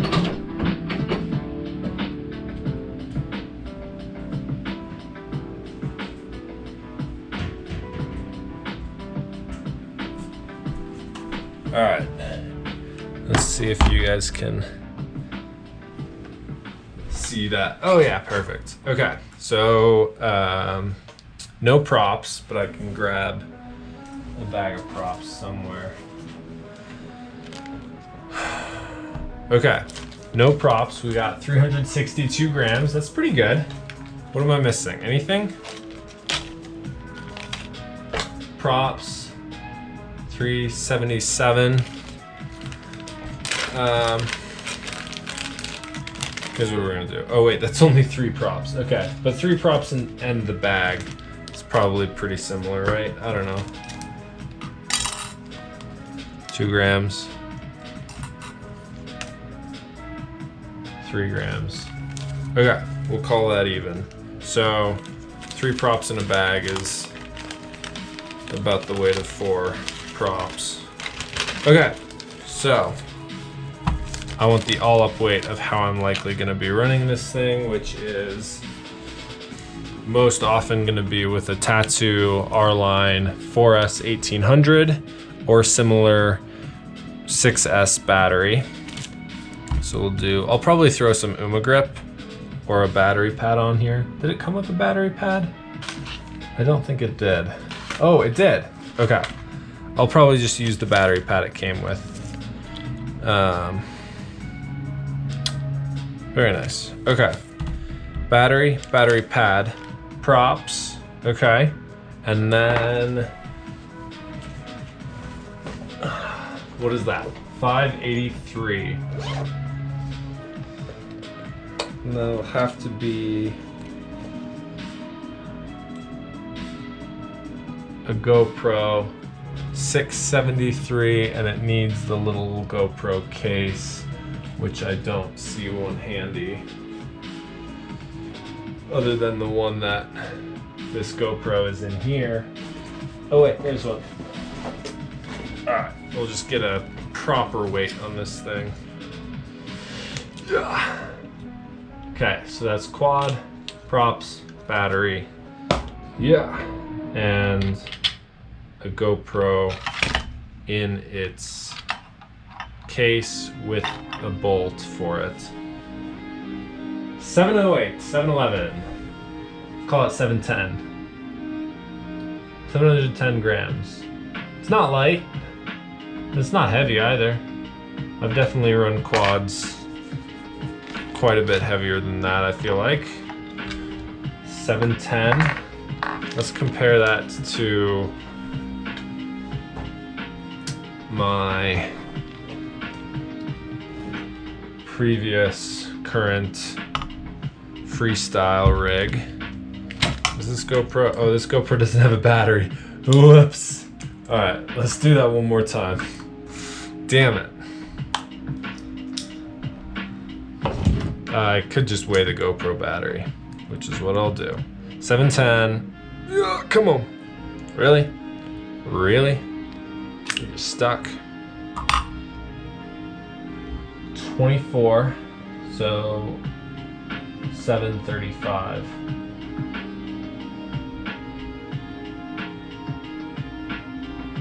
$735. Okay. Now to compare. So I'm going to take this GoPro. I'm going to slide it into the 3D mount on my Stingy. And I didn't include battery straps. And that already has props on it. 733. That's almost the same. Okay. Yeah, it's basically the same weight. No battery straps on either of them. So 735 grams. So that's good because that'll be consistent with what I'm used to. I know I could run a smaller battery. A lot of people do. I know I could run a session, which I have one right here. Lucky enough of me that I got it at a good price. But I really prefer Hero 6, Hero 7 imaging. I would love a Hero 8 or 9, but that's just not in the cards for me right now. So I run a Hero 6 for real steady and a Hero 7 for non-real steady for more freestyle stuff. But I do usually run hyper smooth when I'm running my 7. Okay, 735 we'll call it. So that's not bad. It's not too bad at all.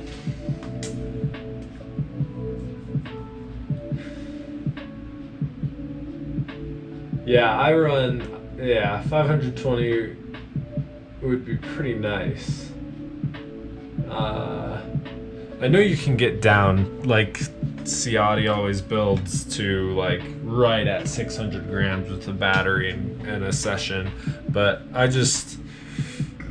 can't really stand my own videos at session quality. I just really prefer that higher full-size GoPro quality. So that adds weight, and then I'm really more about flight time than I am flight performance and lightweight and all that, which I know going lighter gives you more flight time because it's more efficient, but in terms of building, like honestly I don't really know how to make this thing that much lighter other than like really like limiting my frame options with frames that are only under 80 grams or whatever. This thing's probably only 110 or something, so I could cut out 30 grams by choosing a lighter frame.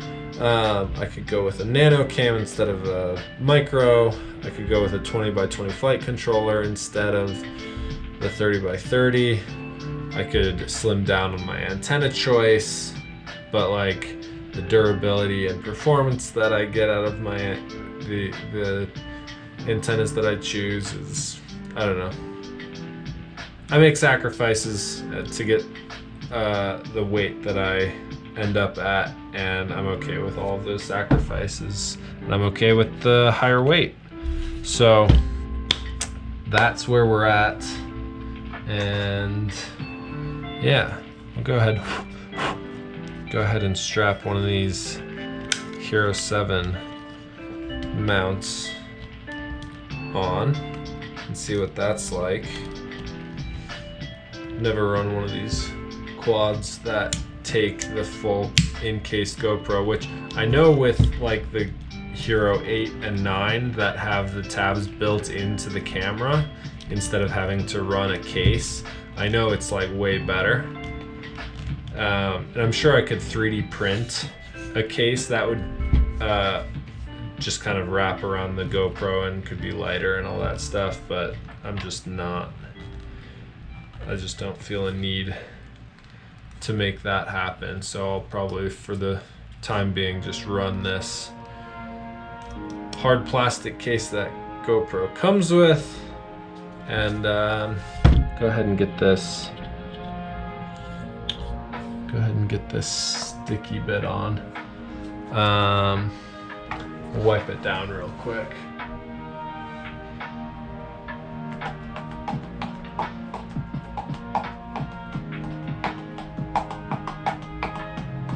Yeah, I'm sure I would enjoy like a 650 gram quad just for being, you know, 80 grams lighter. Like, you do get extended flight times and more performance, but the sacrifices you have to make usually come with like smaller battery size, and that is not going to increase your flight time. Like, if you just run on the same dry weight quad, you run a smaller battery, you're not gonna get any more flight time.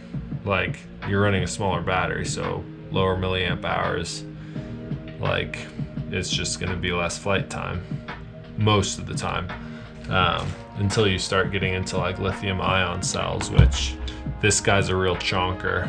But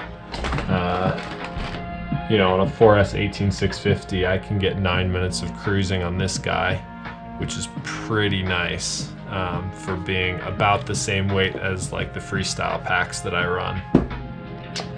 So yeah, so I can get longer flight times just by cruising on one of those. What did I say I was gonna do? I was gonna get a paper towel.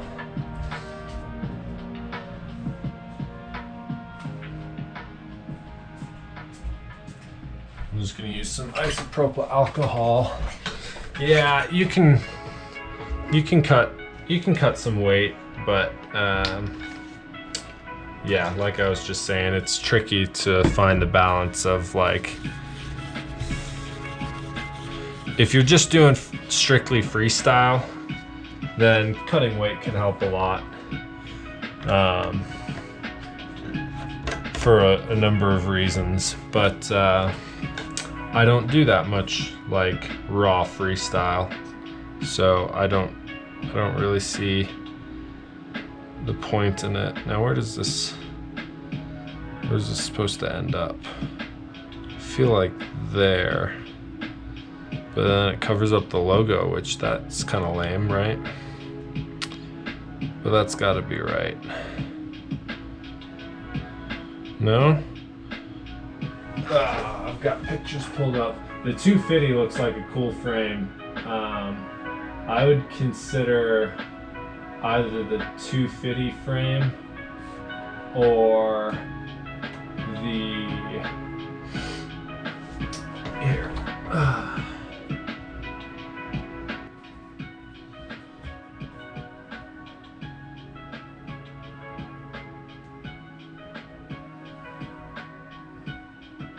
Or I just want to see where this battery pad actually goes.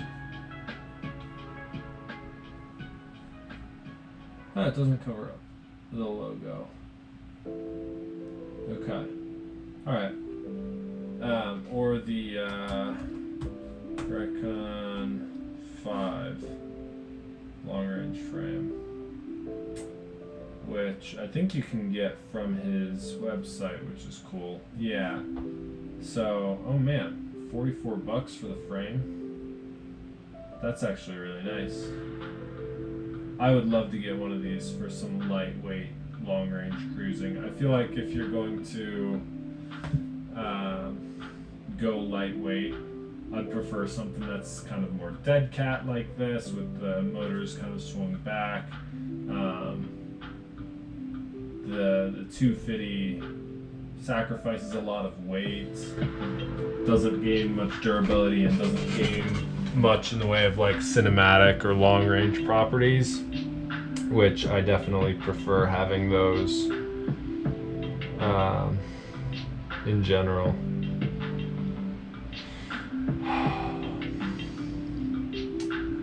Frame on Thingiverse, Wu Tank. I don't have any way to cut carbon myself, and I think 3D printed frames are honestly a really bad idea. So I love that there's good options for open source frames. In my opinion, if you want to try and like 3D print a frame or something,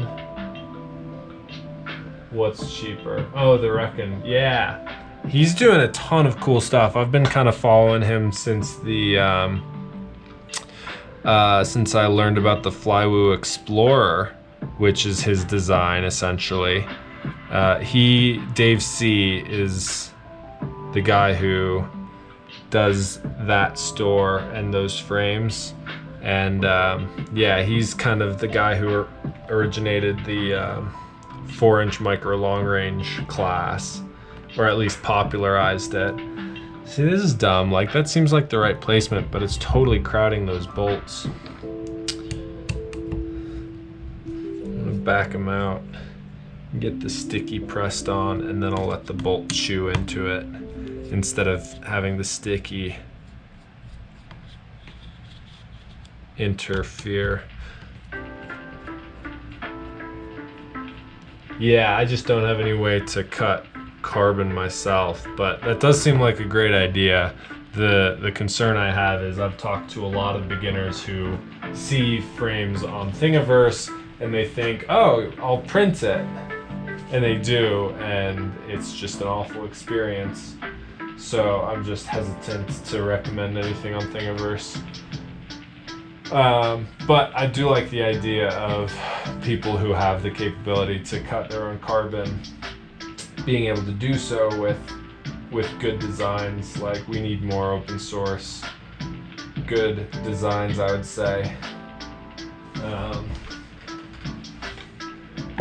Because the only one that I really know of that I can recommend to people, and I recommended to someone just like a week ago, who was asking, he was like trying to start his own drone building business, and he wanted to know what parts I would recommend he look into for trying to buy wholesale. And when we got to frames, like, I recommended a few frame companies who I think are worth doing business with, where you're, actually going to support someone who has put time into their design and whatnot. And then I sat back and I was like, wait a second, you should just use the TBS Source 1, because it would be so dumb not to just use the TBS Source 1 when you said you have a CNC,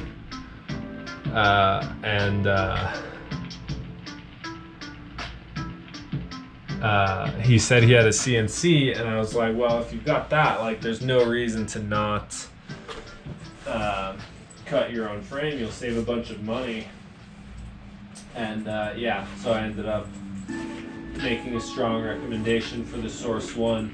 But I'd love to know more frames that I could recommend like that. I should really look up the Wu Tank, that's what it's called, because I would love to know if it's a freestyle frame or something like that. I'd love to know what it is so I can recommend it.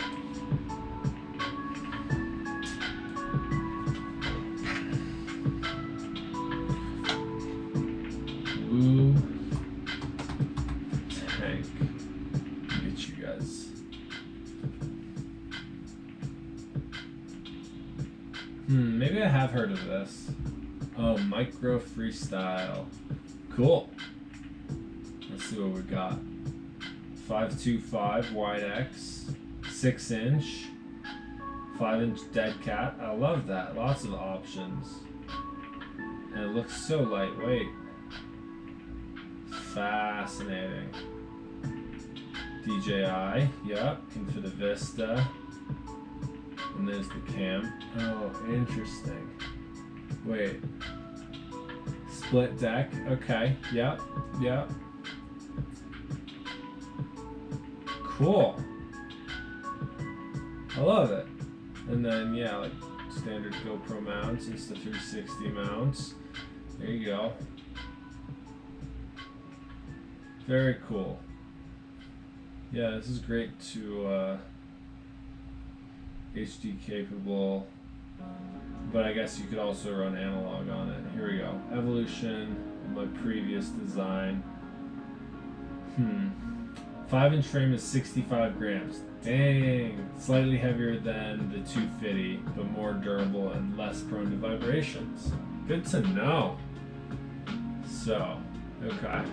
Yeah, I don't know. I don't have like strong feelings one way or the other with the 250. It seems, I mean, Tommy obviously knows what he's doing in a big way, but it seems very targeted at an audience who, sorry, I'm looking for props. Very targeted at an audience that in the United States doesn't really exist yet, of people who need, like for legal reasons, needs to stay under 250 grams. So, I mean, right now I'm seeing people build the 250 and they're not keeping the build under 250 grams. They're, you know, I mean, yeah, I don't know.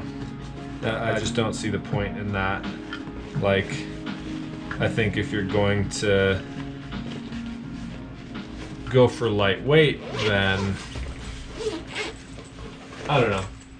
I'm sure everybody has their reasons, and that's the cool thing with this hobby, is you can kind of just do whatever the heck you want to do, and nobody can tell you that it's the wrong thing.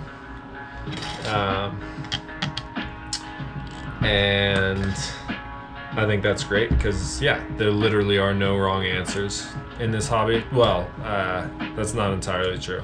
There's almost no wrong answers. I did have somebody reach out to me for like a mentorship thing who was trying to use,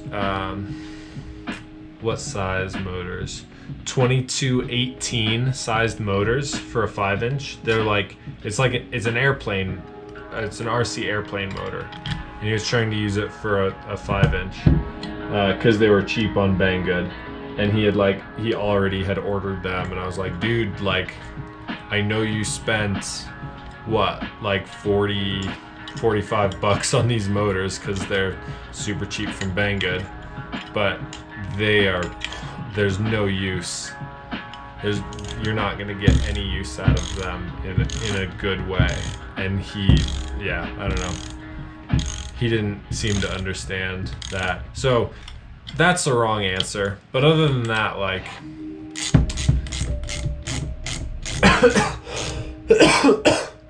this hobby is full of freedom to do whatever you want, and sometimes it's not gonna go well, and sometimes it will be just fine, and that's the cool thing, is like you get to experiment for yourself and see, like, oh, do I like 5-inch? Do I like 3-inch or tiny whoop? Do I like hard freestyle? Do I like spang or S-bang?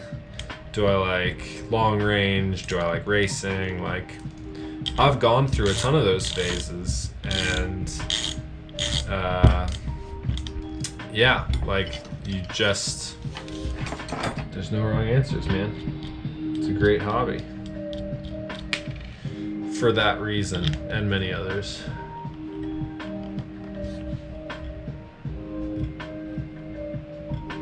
I will let you know how it flies, Edge. Thanks for hanging out, man. And enjoy the rest of your day, good sir.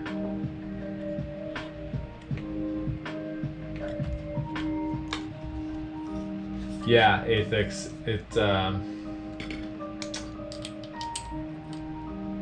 I've broken more arms falling out of trees than in crashes on my 250. Interesting. Yeah, it's crazy what and what doesn't break an arm. It's just kind of about, you know, just the right impacts to screw it up, more so than how hard the impact is. It's more about the angle and whatnot. But that's really interesting. And yeah, that Woo tank looked pretty neat. That's definitely, if I had access to a CNC, I'd definitely consider something like that. But the reality for me is I'd almost certainly, at this point with where I'm at, I'm almost certainly just gonna go with something like the Recon 5 if I want a nano long range, or a lightweight 5-inch, 6-inch, whatever. I don't know if he has 6-inch options, but I know we've got plenty of options for that kind of stuff. So that's what I would lean towards. Let's find some battery straps.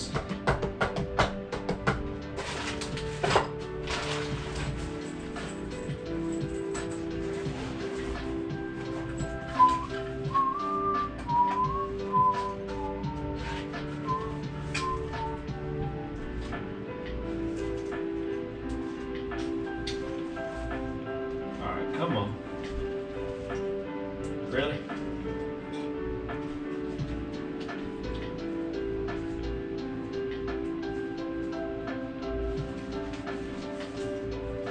Jeez. I don't have any normal battery straps lying around. Like, nothing. We got super long ones, super short ones. These will do the job. On your 250, you're running 2203, 2800, 5-inch, I'm guessing, and 4S, I'm guessing, right? Do you have a motor limit on that, or just running it at full power? 2203, man. I mean, I know those props that those, like, aren't they HQ props? Whatever the lightweight prop is that people are using for their 250 builds, seems like it could be spun up by a 2203 motor just fine, which is pretty neat. Pretty neat. Okay, I need to bind. So, and I'm making a mess over here, which is just great because my workbench is already such a mess. Welcome to Tango 2. Thank you. All right. So, let's do this.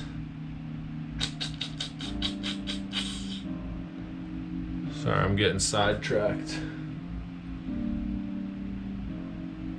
Yeah, I'm curious what props you're actually running, Athix.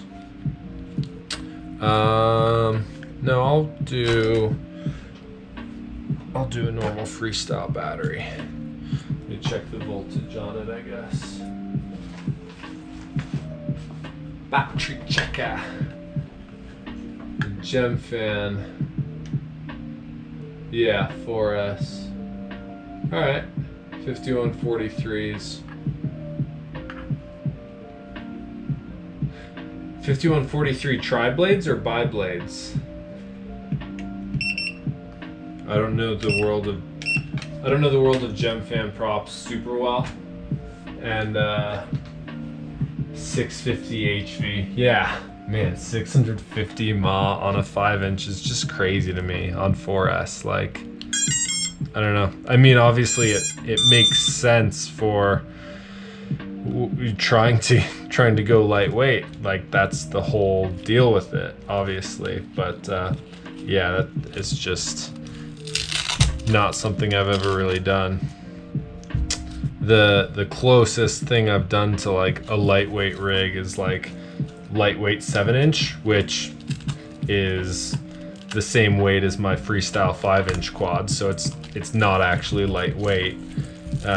It's just but then at that, like, you're making up for all that weight with extra battery capacity. So okay, that looks clean. I guess it's probably already ready to bind, so let's get into Crossfire menu. It says binding. I've got green flashing on here. And it says binding on here.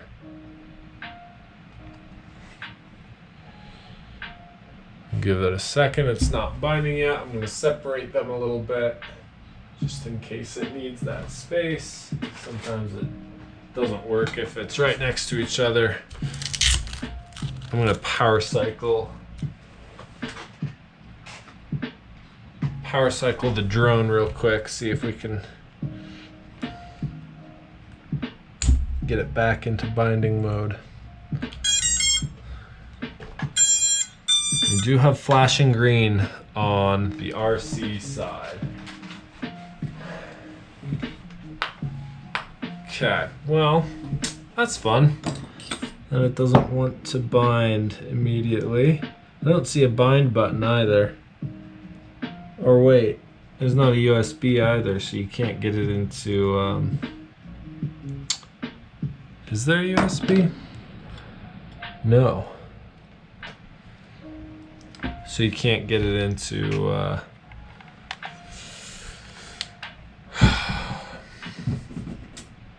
Agent X.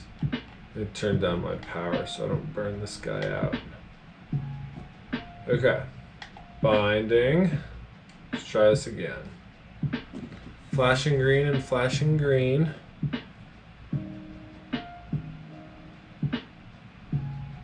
Nothing. Alright, TBS. What game are you playing at?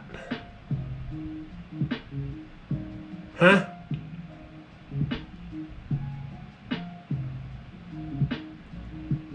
Really?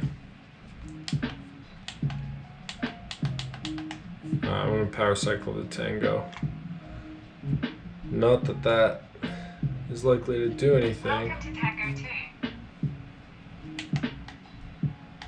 Tango 2, bind. Binding.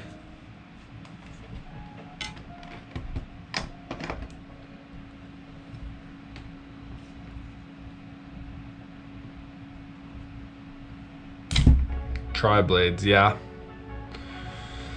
That just seems so heavy for those motors.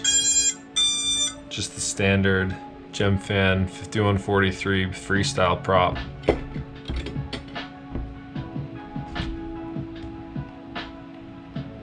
Alright, well,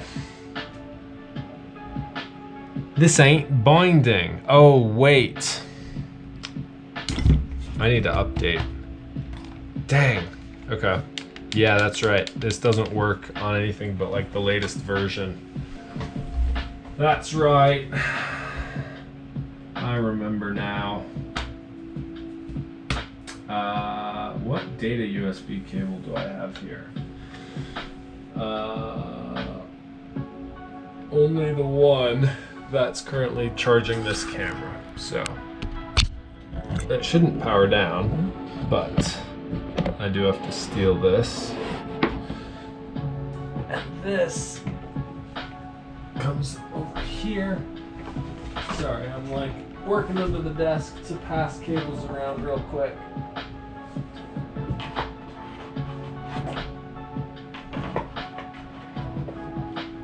Give me a moment.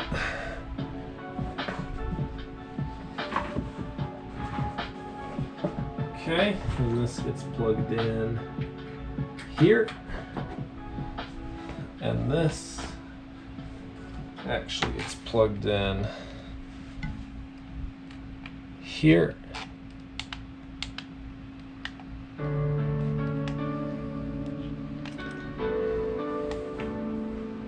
Power it on. I'm going to choose USB agent. Quad is unplugged, so I'm not ruining anything there. I'll close that out. And we're going to come into Agent X.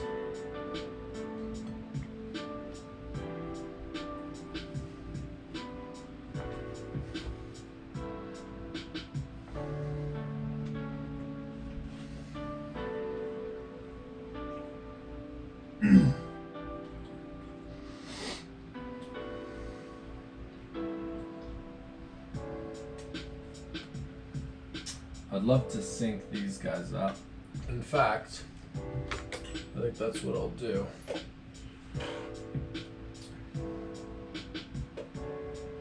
Just grab my other USB cable. I got too many devices. And see if I can sync up the TBS cloud between my two. I've got the Tango 2, and then I've got a QX7 with the Crossfire Lite, which is the full-size module in the back. If I can get, okay, Tango 2 Crossfire, TBS Tango 2 is what I need, and firmware. And what version do you need to run this guy? I don't know if it's gonna say. Let's go back in here. Actually, wait. Search for 69. And we'll scroll through the results. Power consumption, input power. There we go. Firmware 6.04 or later required. It's got solder pads for everything. That's cool. Oh, it takes 5.5 to 36 volts. Interesting. Okay. It does have. Okay. Interesting. Audio ground. Yeah. Okay, so I wired that up right. Oh, I don't have my ports tab set up in Beta Flight. Here we go. 20 by 20, 30 by 30. Okay, so it seems like I did that right.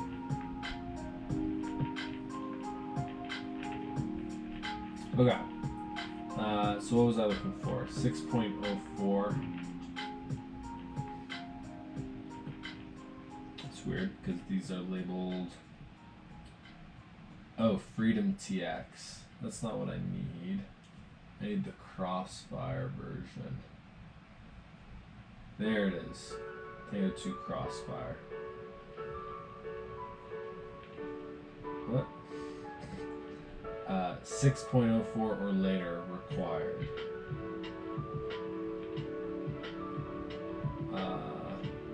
Oh wait, I might actually need that. Dang. Oh, nice. Okay. I guess it just does that in there. Update now. Okay. We'll try that.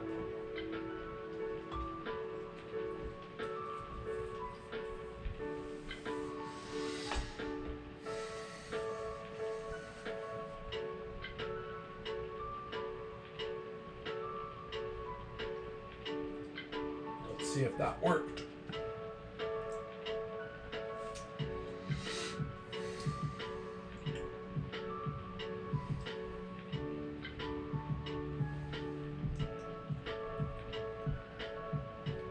Alright, what's going to show up?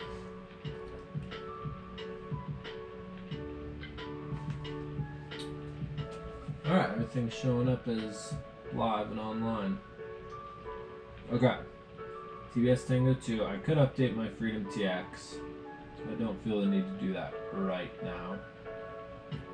Firmware version still only shows those. Interesting.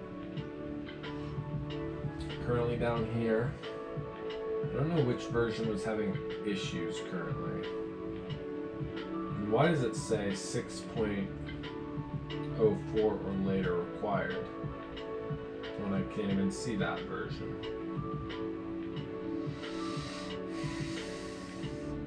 Yeah, that's interesting. Really? 6.04? And why are these ones beta and these ones are not? January. Really? Oh, interesting. Yeah, why is this not showing up as anything more recent than January? That seems wrong.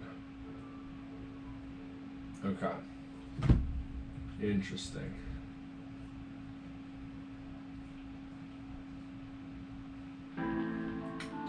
Don't find me. Don't track me, bud.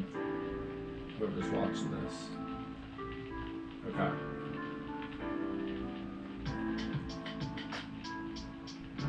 Requires firmware 4.62 and above. Okay. That seems more reasonable. But I don't even have that. Right? So what's going on?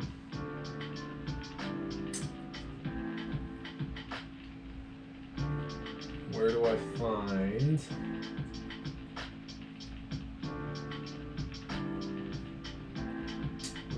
this firmware?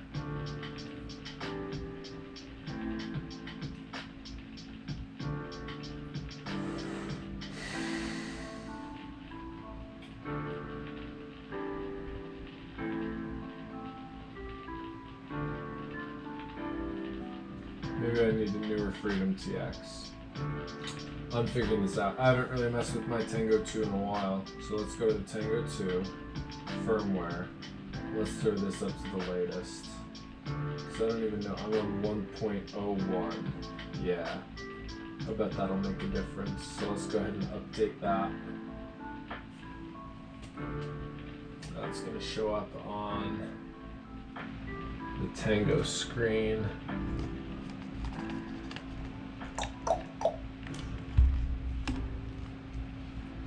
As an update. Alright. Yeah, dude, a 288 gram 5-inch. I bet that's fast. And that's the crazy thing. Like, you can put powerful motors on a big quad and it'll be fast. But you put normal motors on a light quad. Yeah, like a 288 gram 5-inch. Man. I mean, even with 600, there are certain physics limits within physics that you're gonna run into. I've found that on my 3-inch quads, I tend to get more power out of them when I have a bigger battery. Like on my 3-inch racer, I run an 854S, and I feel like that's a good amount of power. If I run anything smaller, I'd have to buy like a 150C battery just to get the same amount of amp draw, because the quad can draw a lot of amperage, but the battery doesn't have enough milliamp hours and C rating combination to give that amp draw that you need.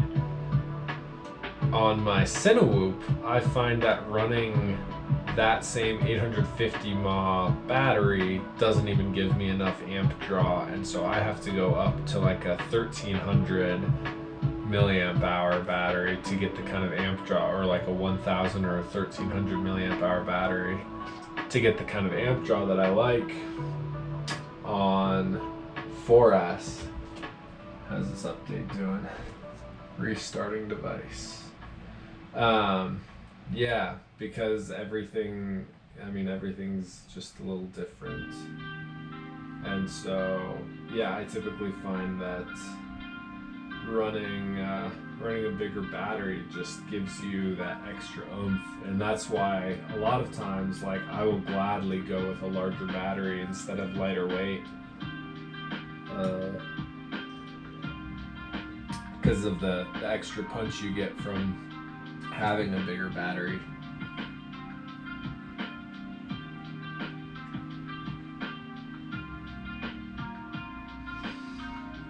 But that's personal preference.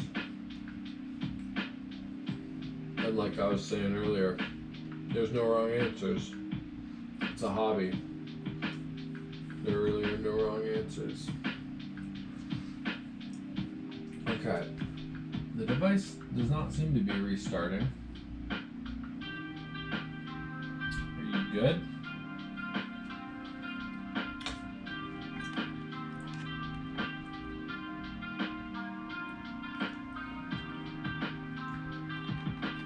Please update Crossfire, is what the Tango 2 says on its screen.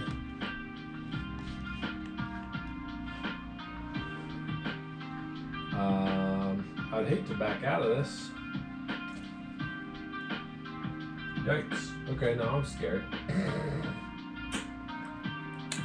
Alright. Crossfire is always really good about being able to, like, interrupt an update and it recovers. So I'm gonna trust it to do that. And let's see what happens. I would love to not have bricked my Tango 2 just now, but I may have just bricked my Tango 2. So that's real fun. All right. Oh wait, maybe I'm good. Nope. The heck's going on? Every time I plug it in, this is all I get. The update screen, or the downloading screen with text at the bottom that says, please update Crossfire. Oh shoot, okay. We're in bootloader mode.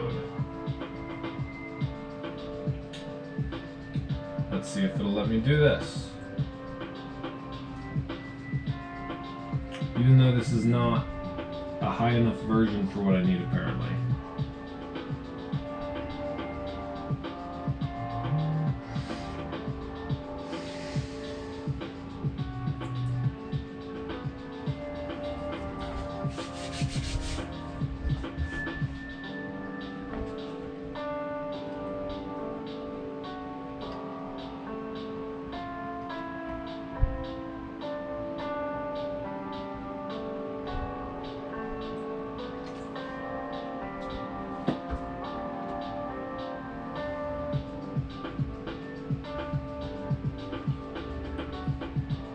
Okay. Welcome to Tango 2. Oh wait. Oh, good. Good. Agent. There we go.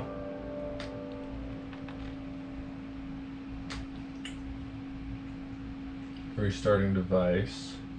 Do I need to go through this, really?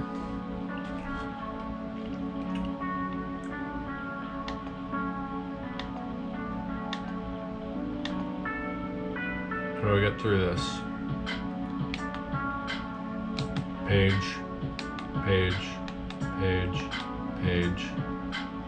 I don't know what I'm doing, bud. Enter long to confirm. Sure.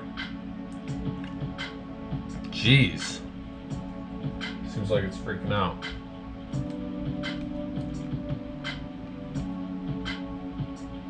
It needs calibrated again. So that sucks. Yeah, I don't know what's going on with her. And the screen here doesn't seem to be done with the process. There's still 5, 6, and 7, but it's stuck here. At least it seems to be... I don't know what it's doing.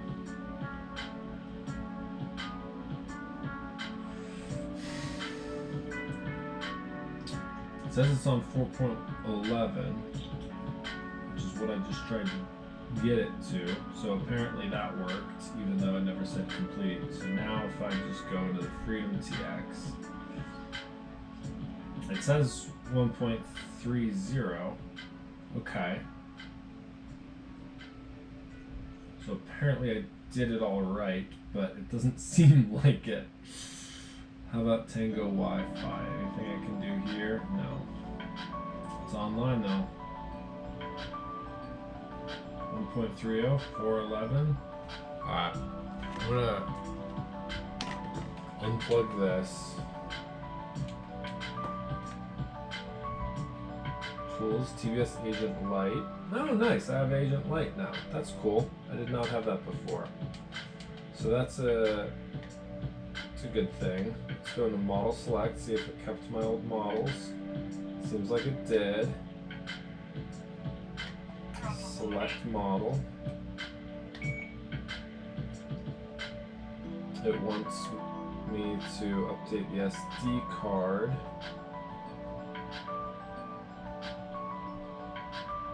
And yeah, okay, so stick calibration is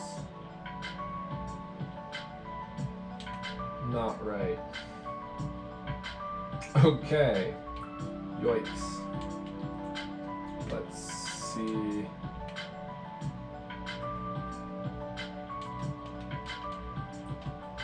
Page. Yeah, okay. Yikes. Alright, let's try and remember how to calibrate sticks.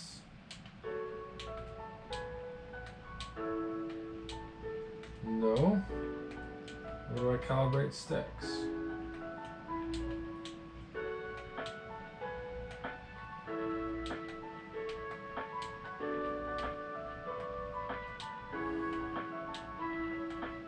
Sticks calibration. Alright. Here we go. What's it say? Both sticks. Enter to start. Hold sticks at center. 3, 2, 1. 3, 2, Top right. 1. 3, 2, 1. 3, 2, 1.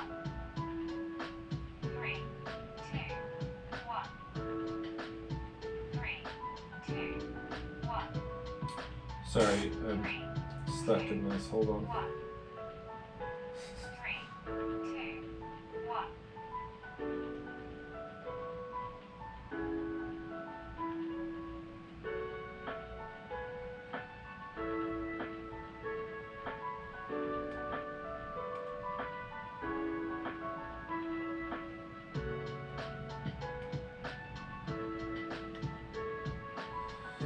Okay. I think sticks have been calibrated. Let's check our numbers here. Pretty dang close to center. Don't quite get, like 98, 97. Let's go all positive, all negative. Okay, we're getting pretty close. Good enough to set up. So now hold in, enter.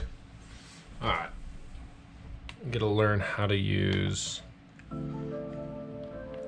Nice. Okay, so I'll have my VTX right there. We'll go ahead and set that into bind. Enter to execute. Binding in progress. Flashing green light. It's a good sign. Plug that in. We've got flashing green here. I bet you it's not gonna work because I'm not at the highest version that it wants me to be at. Oh wait, you guys can't see over here. Bench cam. All right, flashing green here. Flashing green here. Yeah, it's not gonna work. So that's fun, and I don't know what to do to fix this.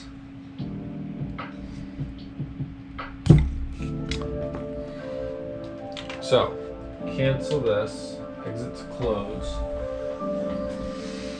Oh, good, good. You know, this is just fun.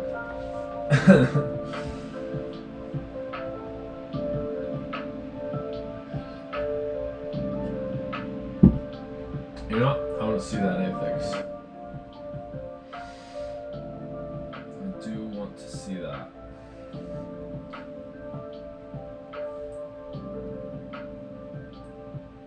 I'm gonna be real embarrassed when it shows me that I'm like not subbed to you. Ah, but you are in my recent searches. Heyo! And I'm subscribed. Score. Shocker, 5-inch, 250 practice flying. Alright. Is that the one? Let me know if there's a different one that you want me to play, but I'm curious.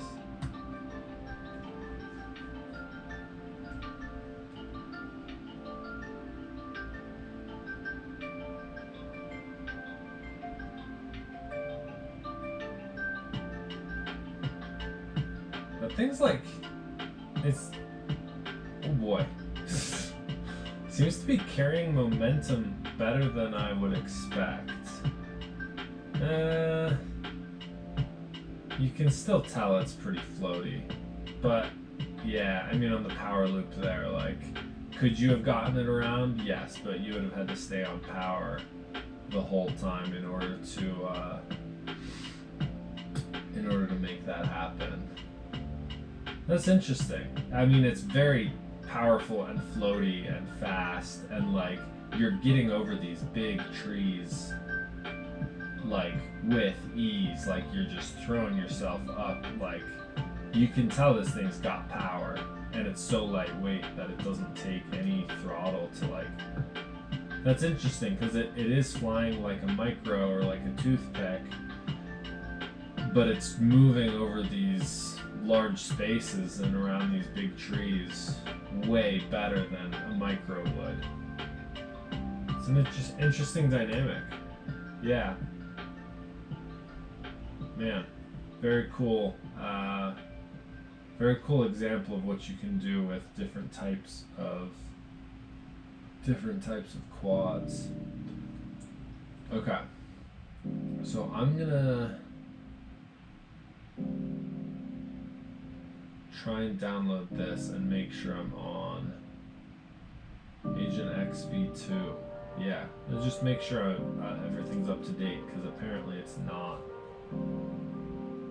So we'll unzip this and oh boy, you're not supposed to end up there.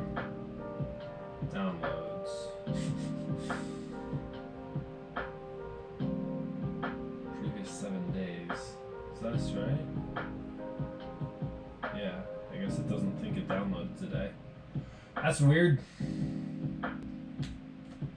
Alright.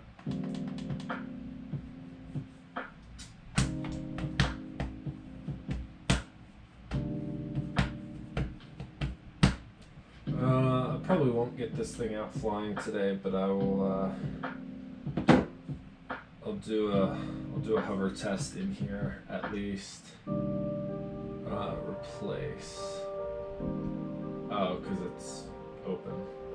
Yeah, that'll do it. Now replace it.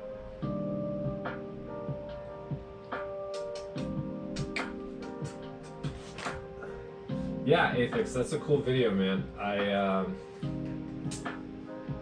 Yeah. I think it's a different style of flying for sure, but it looks like a totally capable. Now, oh, I'm guessing that's DJI. Wait, yeah, that was HD, right?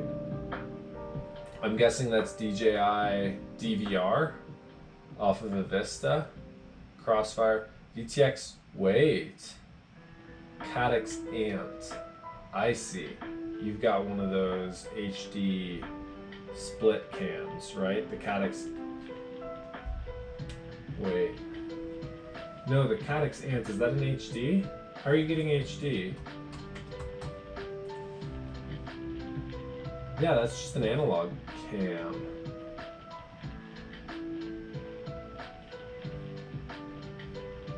Maybe I'm missing it. Parts list 250, F7, FEV cycle, props, ant, flywheel, crossfire, HD3s, X lights.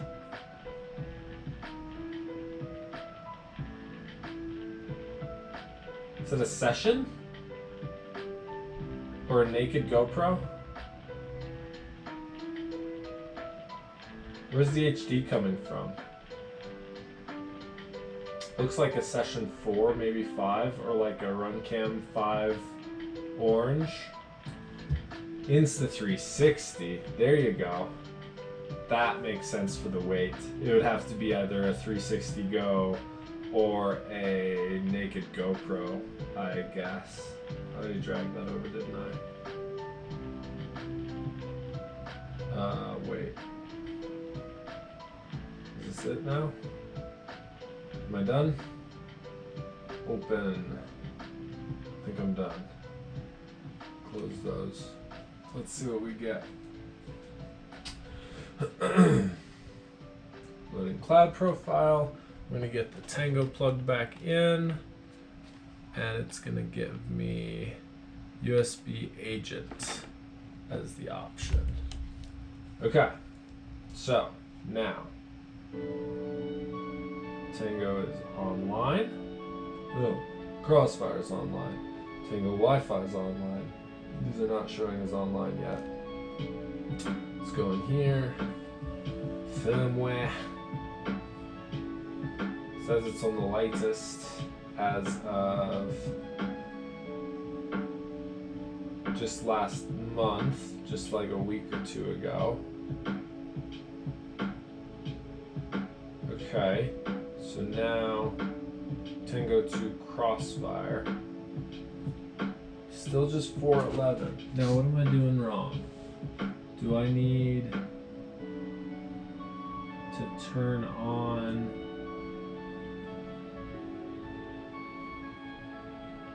include beta firmware? Yeah.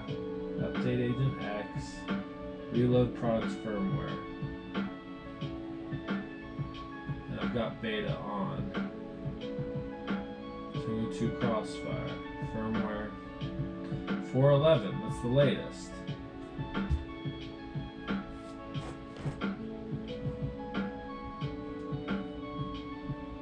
However,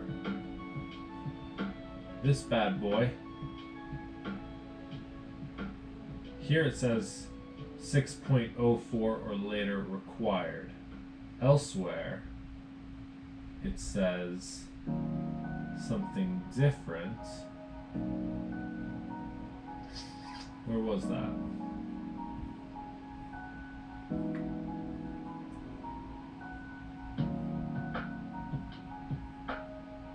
Yeah, where did it say?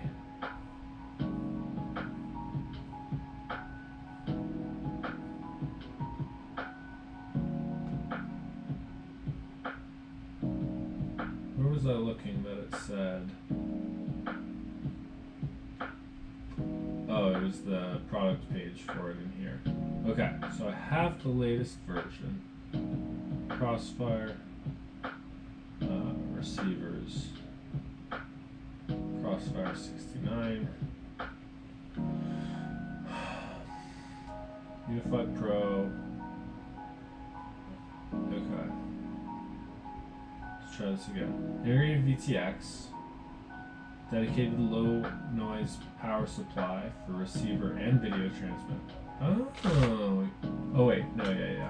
Sleek 20x20 plug and play connection and solder. 3 different mounting. RF tin shields. It's for RF. And other accessories included. High power analog adjustable up to 1 watt with perfect cooling. Antenna ports. Size requires firmware V 4.62 and above. Crossfire V3 ready. What am I doing wrong? Talk to me. Mike Chin, I need your help. 4.62 or later. Yeah, this is still only January releases. How do I get the newer releases? I can Probably. Man, this is crazy. Two black sheep. Support.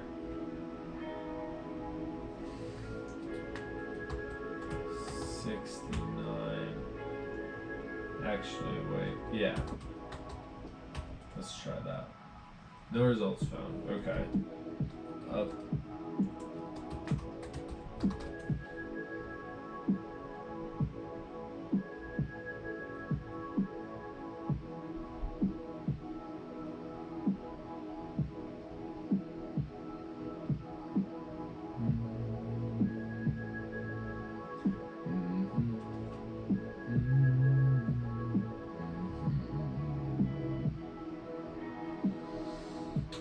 Weird.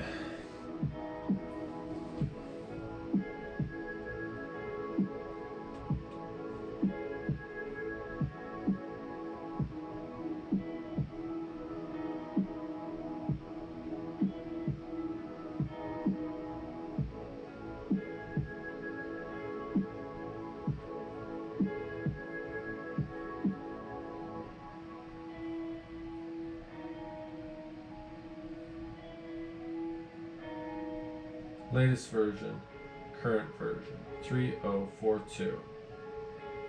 Don't steal my user ID. Just kidding.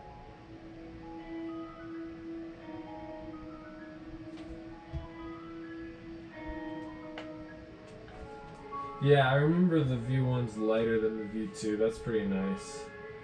Longer record time on the V2. Insta360 Go V1 overheats at 3 minutes while sitting still. That's interesting. I don't think I ever knew that. I mean, I guess, yeah, that's weird, but and I guess that's pretty easily avoidable most of the time because you're gonna be trying to fly it. But still not ideal.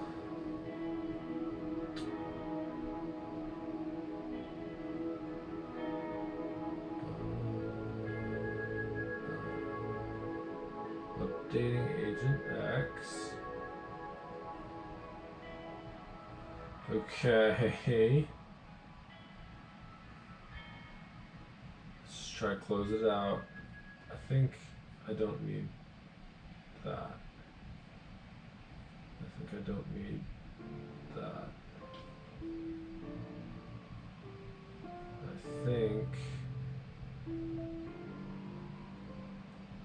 I think I'm pretty confused, my dude. Let me unplug the other module and just leave the Tango in. Tango 2, settings, firmware. Why is this orange? Shouldn't it, there it is. I was gonna say, shouldn't it be green? So that's just the Freedom TX version. Do I need to restart? Let me try that. Let me try rebooting my Tango. Okay, so it should go offline. I'm gonna power down and power up. Welcome to Tango 2. Throttle warning. And I'm still getting SD card warning, which isn't the best, but okay. USB joystick, agent, or storage. And I think I want agent, so I'll select that.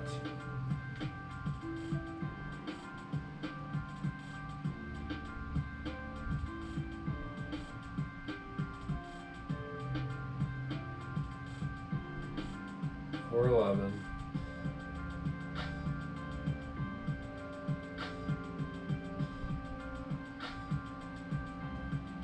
Firmware. There we go. Where the heck did that come from? I think 609 is the one with issues. So I think if I go to, wait, but what did it say? 609 required? Where did it say that again? On the product page, it says 462 and above. I've lost it. Nope, there it is. 604 or later required. So 607 will do. And that's what I'm going to do because apparently 609 has issues with some people. I think. So, here we go. Update time. And yeah. Yeah, that's good.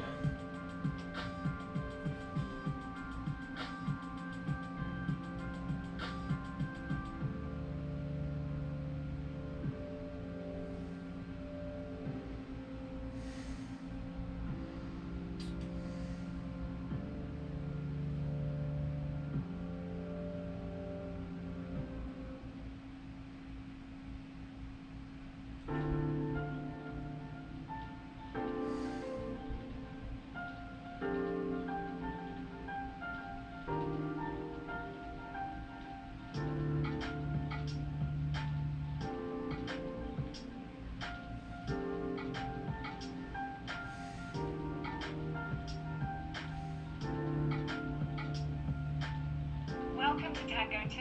There's our reboot. Is it gonna... It's continuing! It did not do that last time. Nice! Updating subsystems. That probably means the SD card, which will hopefully fix the SD card error I got.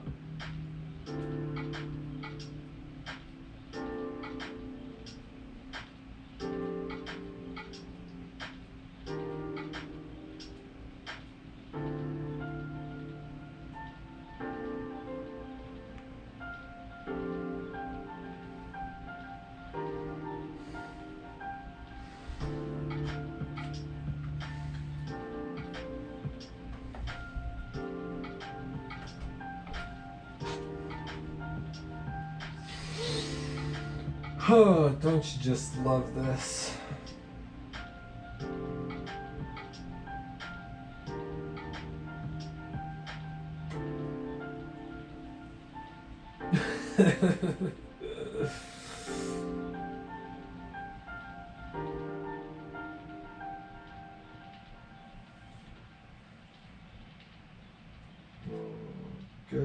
Good.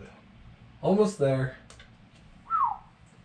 And to think, I should probably be doing this on my QX7 module as well. I need to seriously update OpenTX on my QX7. I wish I knew how to do that in a simpler way because I've always struggled with OpenTX stuff.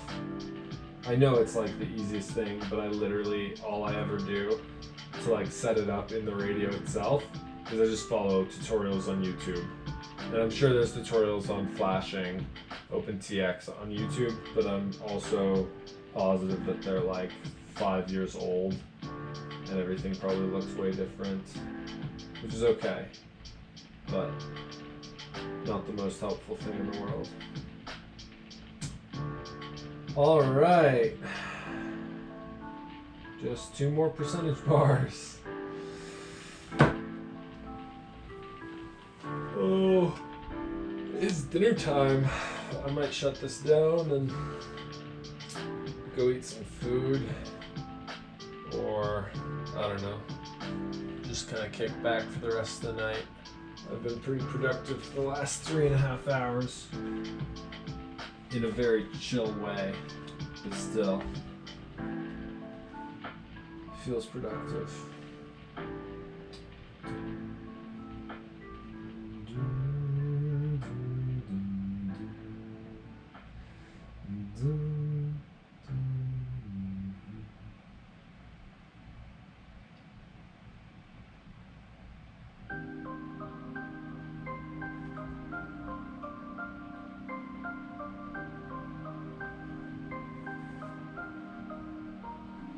There we go.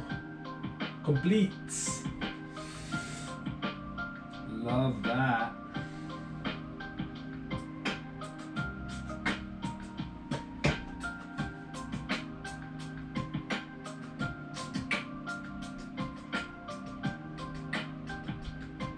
Okay, 1.30 is still the latest on that one.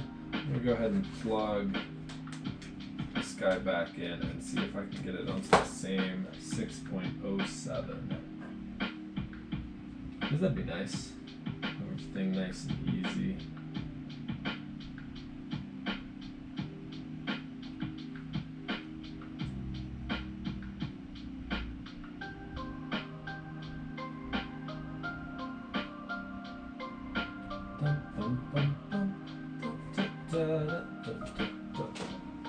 Okay, well, while that goes,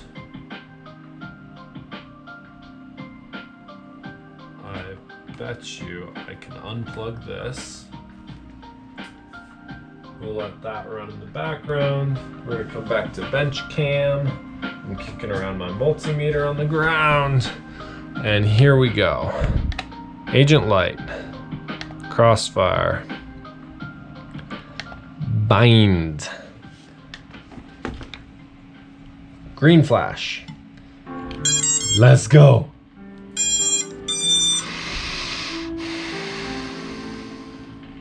Come on, please work.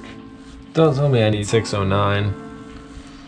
It only said 60, you know?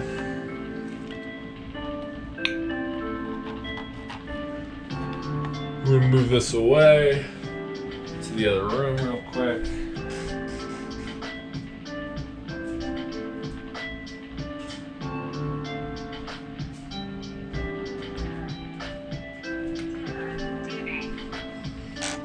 Okay, it's not working. Perfect. Just what I wanted. You know, it's just great. Goodness sakes. Binding in progress.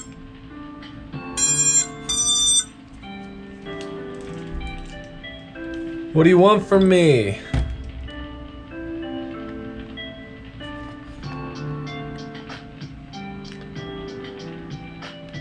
Refresh rate is awful on camera.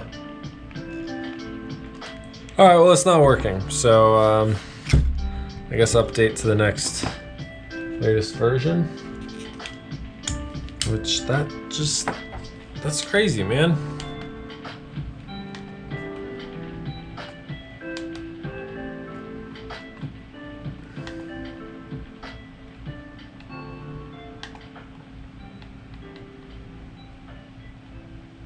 Oh shoot.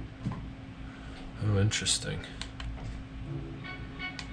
We're just exploring Agent Light for the first time.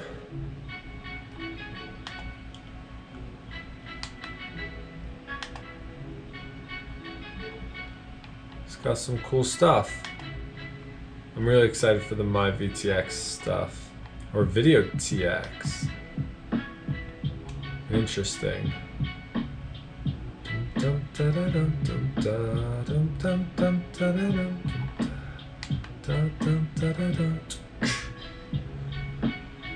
Well,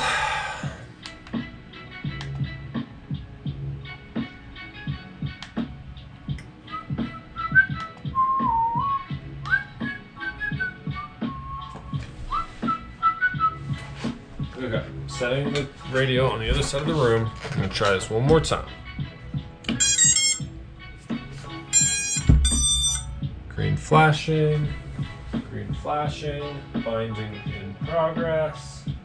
How long are you supposed to wait?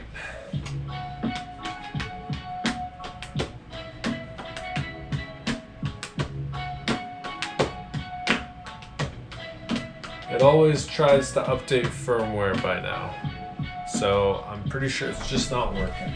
How about a binding button, VTX antenna, bind button on the back? Can you show me the back? Nope. That's okay. Where is it? Oh, okay.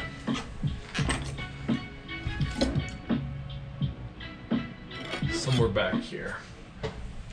Doing this with the power on is probably less than ideal, but you know. can't quite seem to spot it. Dang.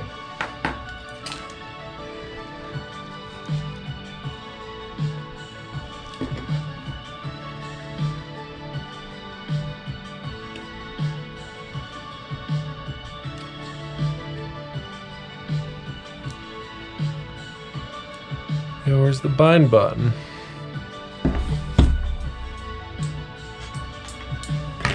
Need more lights. Wow. It's still flashing slow green, which would indicate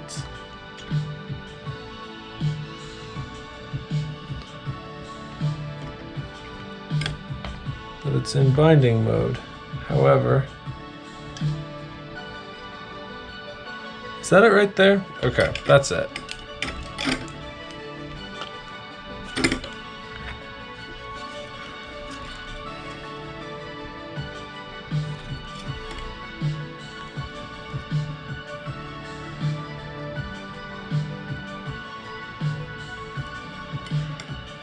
Okay, I pressed it. I felt it press, and nothing's happening. I've got to hold.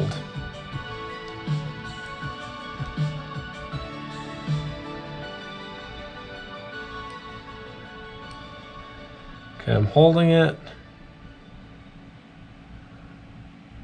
Release, and nothing. If this is one of these, you have to hold it while you power it on things. Then this thing's never getting back. Okay.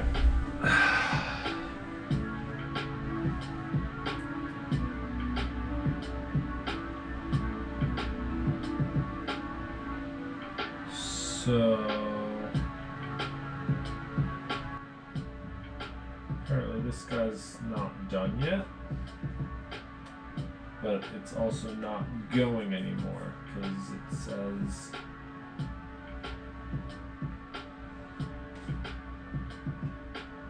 offline, and also there's no loading bar here. It's just a spinny wheel.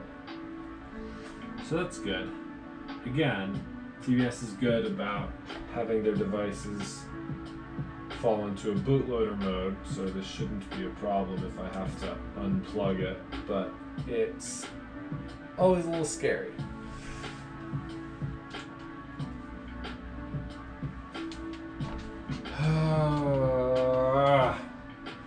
Yeah, I'm getting frustrated now. I just want to bind. This should not be that big of an issue. Wait, let me check. Well, yeah, alright. I'm done with you. Plugging Tango 2 back in. Going back to agent. And oh, it says 607, but that can't be right.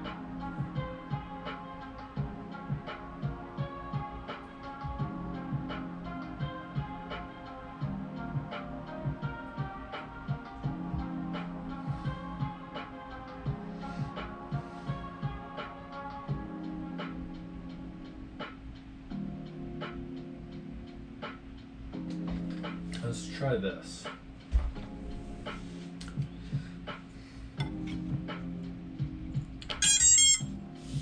Probably not gonna work. Oh, and I should not be doing any of this with props on the quad.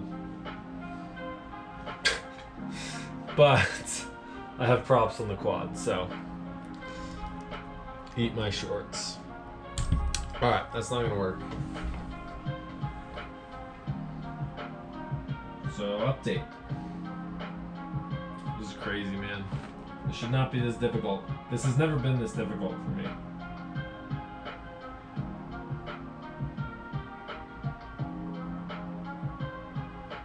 Crossfire has always just kind of worked for me. Like, I've had one or two like failed updates and whatnot, like normal kind of stuff, but the fact that on this product here you have to have like the latest version and nothing else will work, like that's a little frustrating, but you know, it is what it is. I'll be right back.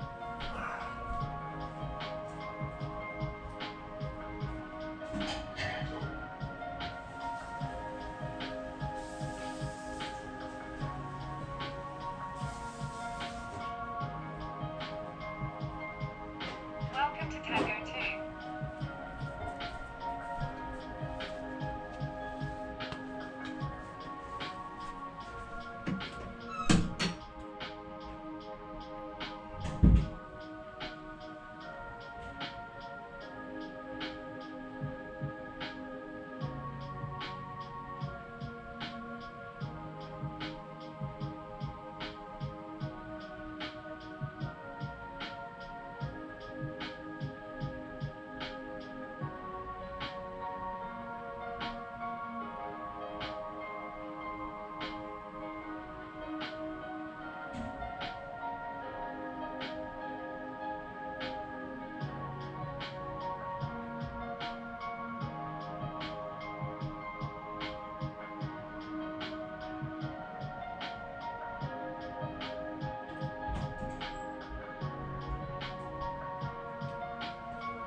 I've heard this song before.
Yeah. Yeah, it does. It's I don't know, it's just the Spotify playlist that is like royalty-free music. I think it's called royalty-free music for streaming or something like that, or for Twitch streaming. So this song is Ocean Waves by I Need Sleep. It's all pretty chill lo-fi. And all royalty free. It's good stuff. Welcome to Tango 2. Alright, there we go. Latest version. Done been flashed. What do you want now? TBS, what do you want from me, huh? Nothing, I hope, because I've given you my all.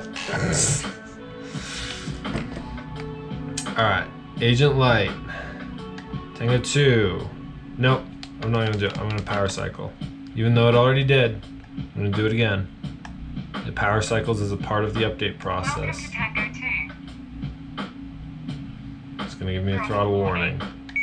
And an SD card warning still? Really? I'll have to figure that out.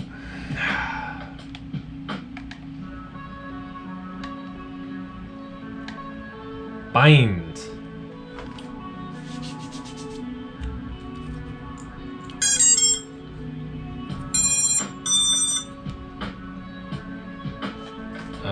Execute in progress. Flashing green. Flashing green.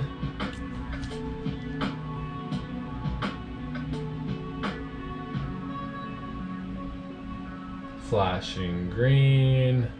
It's not doing anything. It's not doing anything. Ugh.